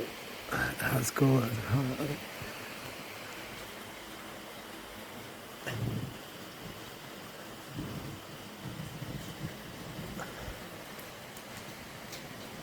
Oh.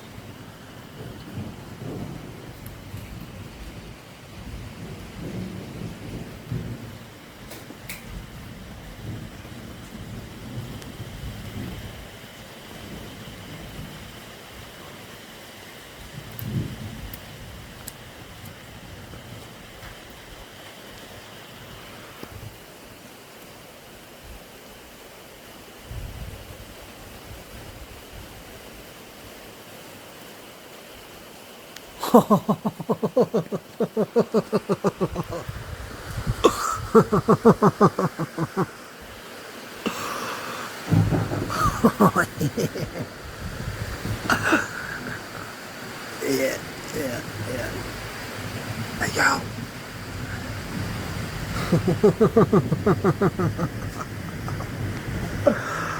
Oh, that's really good.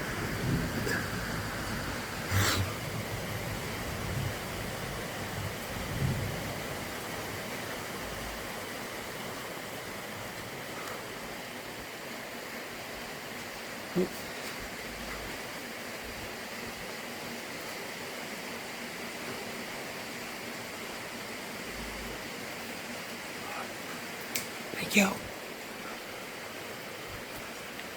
Say so.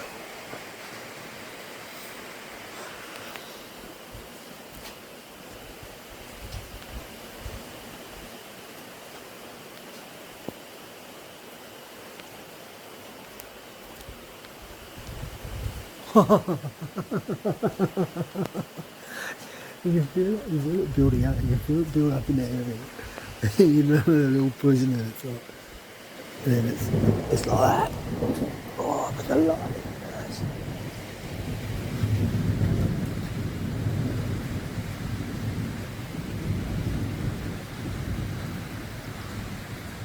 Ah, there you go.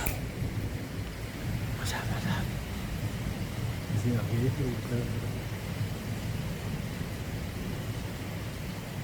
What's that?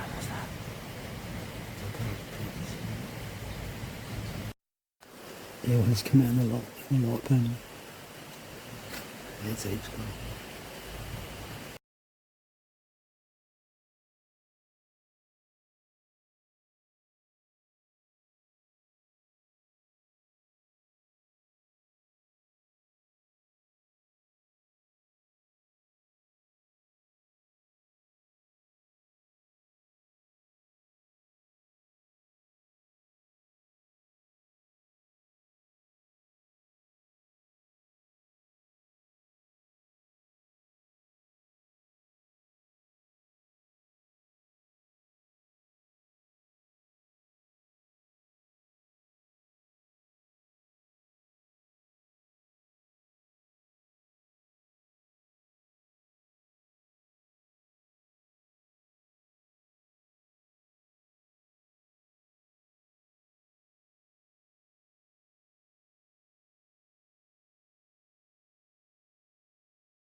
Let's go.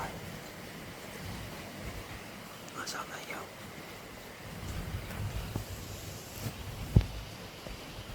Crazy. That's it.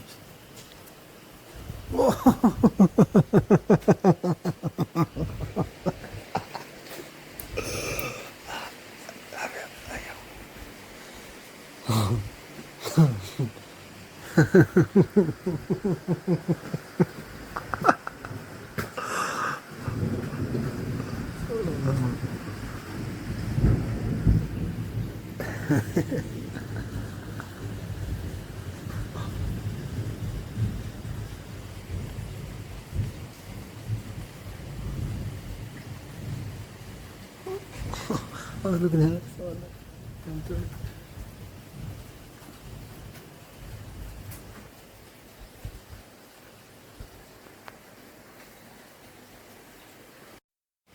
That's right.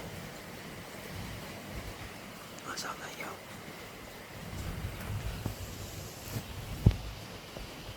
Crazy. That's it.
What's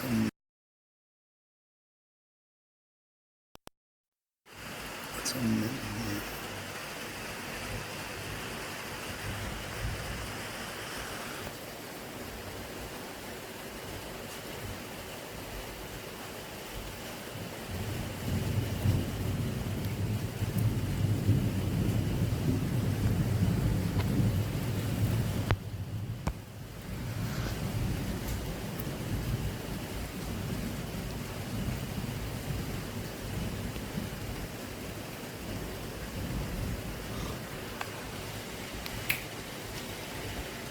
Huh.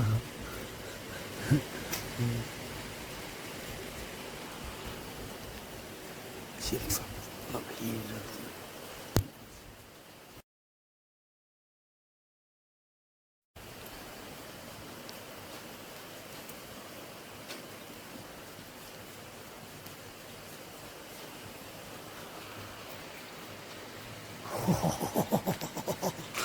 That was awesome.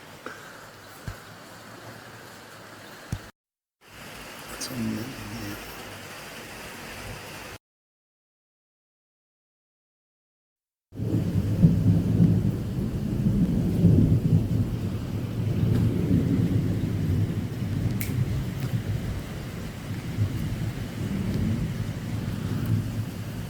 It's paint. It's right up here. Purple paint. Right here.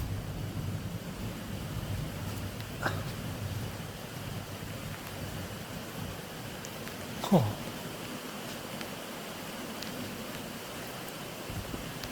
And it's like a bluish.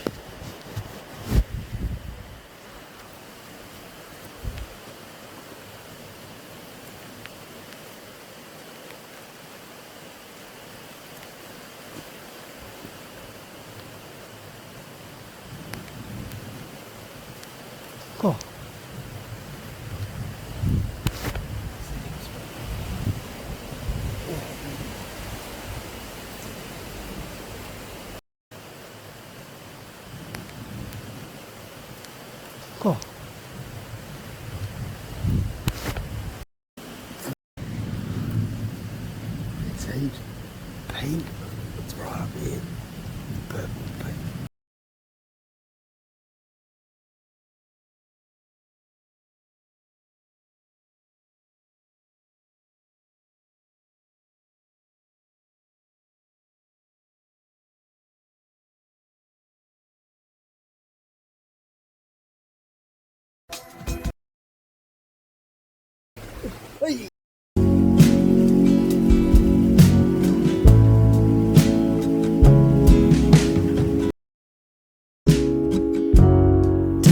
I'll still him all night. I should've known it was your life.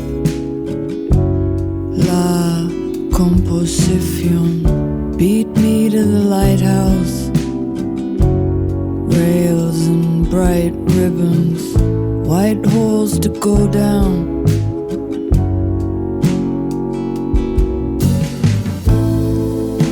This is the worst of it now, and you get the worm somehow. You test the rest of them now. The lights send over me. Great things inside have said long enough. Great things inside. Great things inside have said.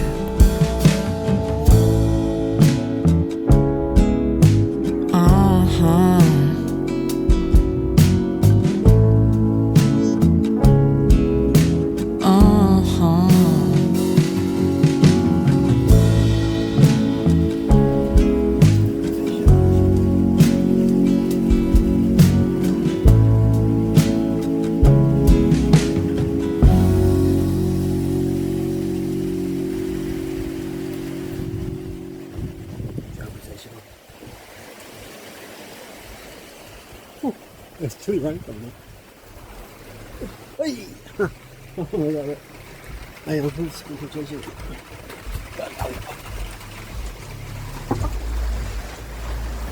Hey!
Oh.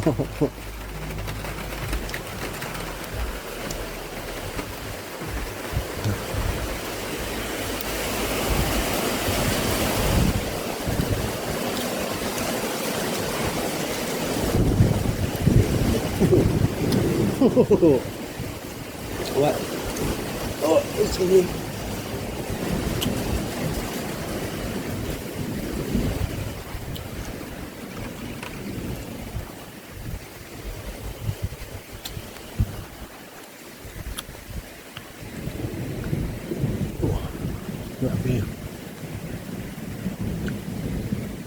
Oh, nice.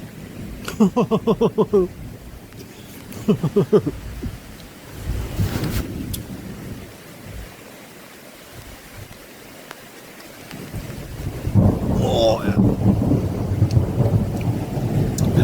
Let's go. And you.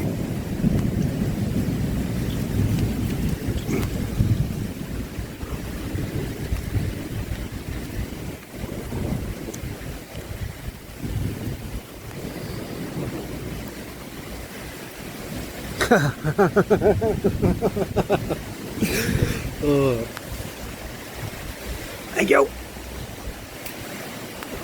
What's up?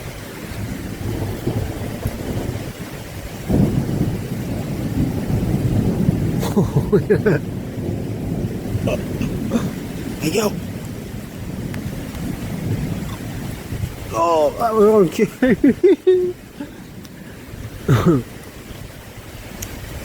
Yeah, I like to stand in the slightly in the top.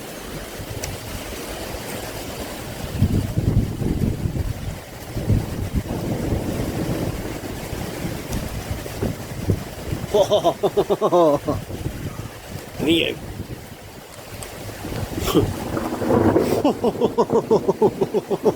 Yeah. Yeah, that was a good one. Thank you. Nice love. Nice love. Oh, there's a chilly breeze. Oh, you're right. That's cool. Thank you.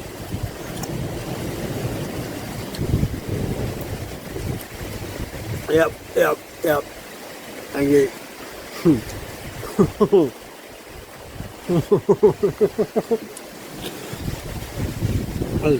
That was fun. Oh, that was Thunderous. Here it is.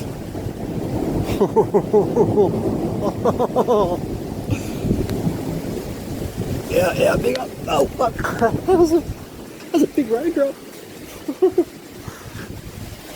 Thank you. Oh, I leaf come down at the same time. That was a good one. I can feel that tingling up my hand. Look. Yeah. What's up? Thank you. Oh, there you go. Oh, it's pretty good. It's pretty cool. I gotta say, it's pretty good.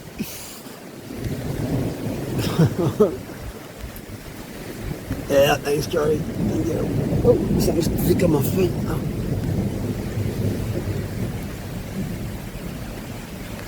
Oh.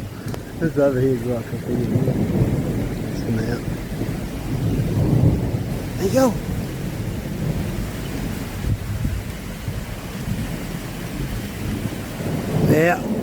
Yeah. I was in the spot. I can feel that on my arm, mate.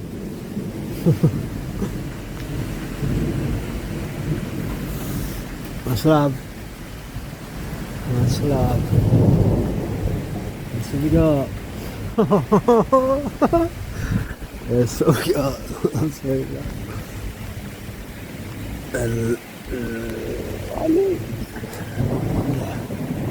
Thunder.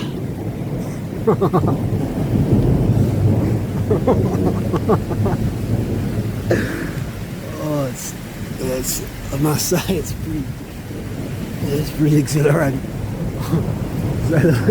To say the least. Wow, thank you.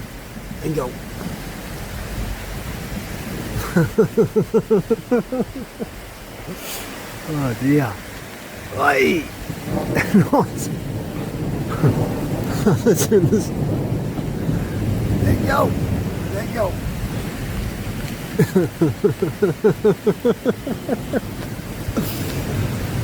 Yeah, thanks, Gary. Slow. Slow. Yeah. I had a bat fly over last night actually when I was in Hallett Cove. That's pretty cool. Yeah. Oh, nice. Down here it's like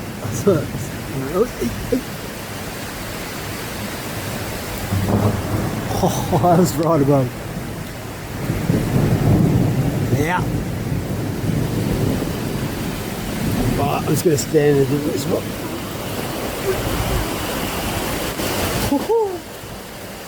It's coming down. It's coming down. Yeah, that's lit up. Yeah, it happened yesterday, last night. So I was officially had died. I think we started again. Well, maybe I'm still dying. I don't know. I can change. Just make it a fair point. I dollied it, and then we got the rain. Yeah. And I'm going to this.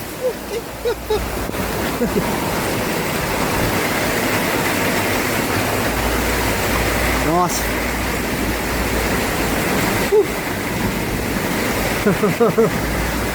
Okay.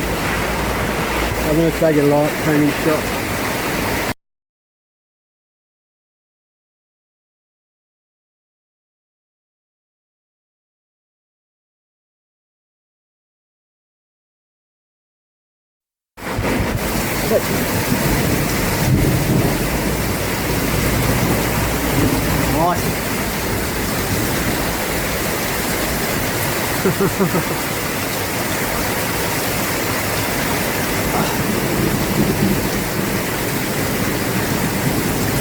It's like flash sheet lightning sort of, doesn't it?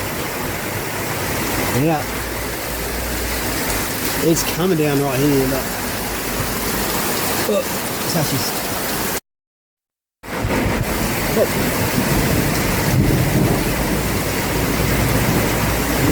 Right.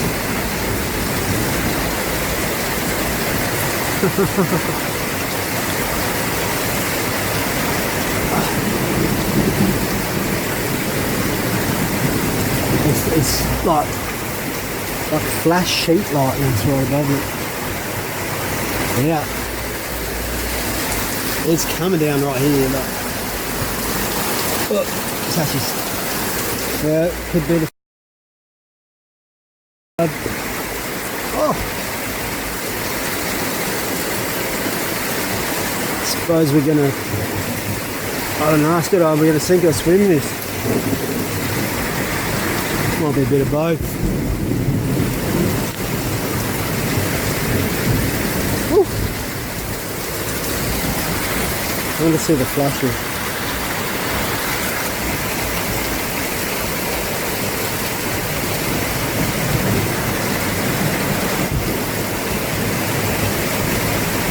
There you go. I think that come out. Oh, I'll take the flash off. There's...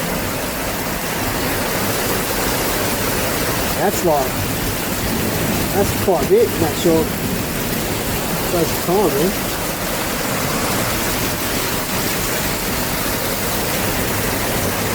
Oh, you that and light it put up there. Alright, I'll take the flash off. What's that?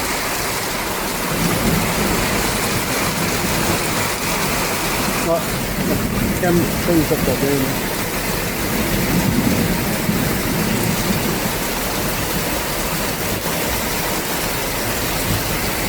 Yeah.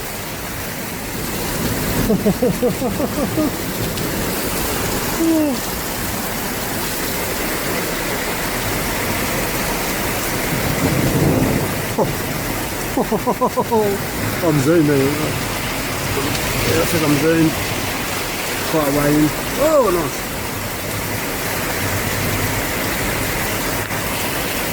Yeah.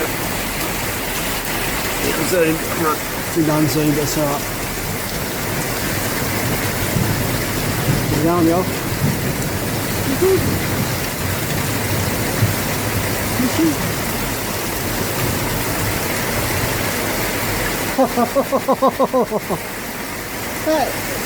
that lit the, I'm right at the foliage, that lit the green up right here.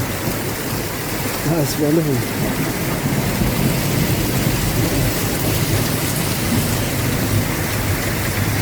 Yeah, I can't, oh no, I think I zoomed out now. Yeah, I just finally zoomed out.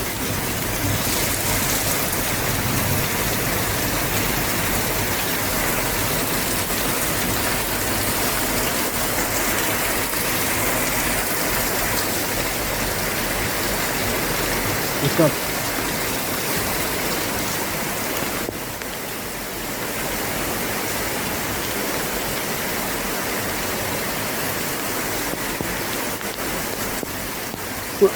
Wet. There you go. Thanks, H.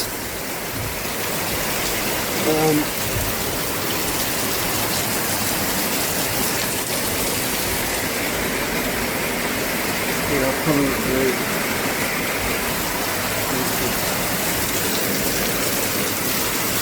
great. Let's get some on the grass. Here you go. Okay.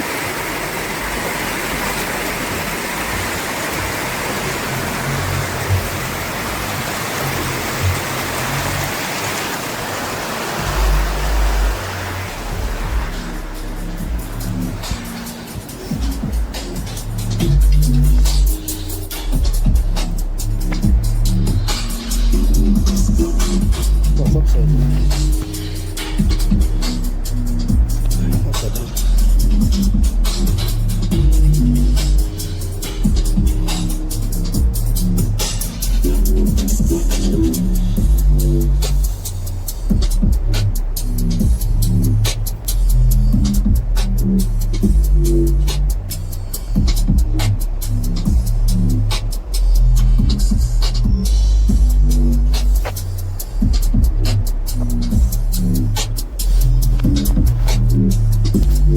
Let's get some more.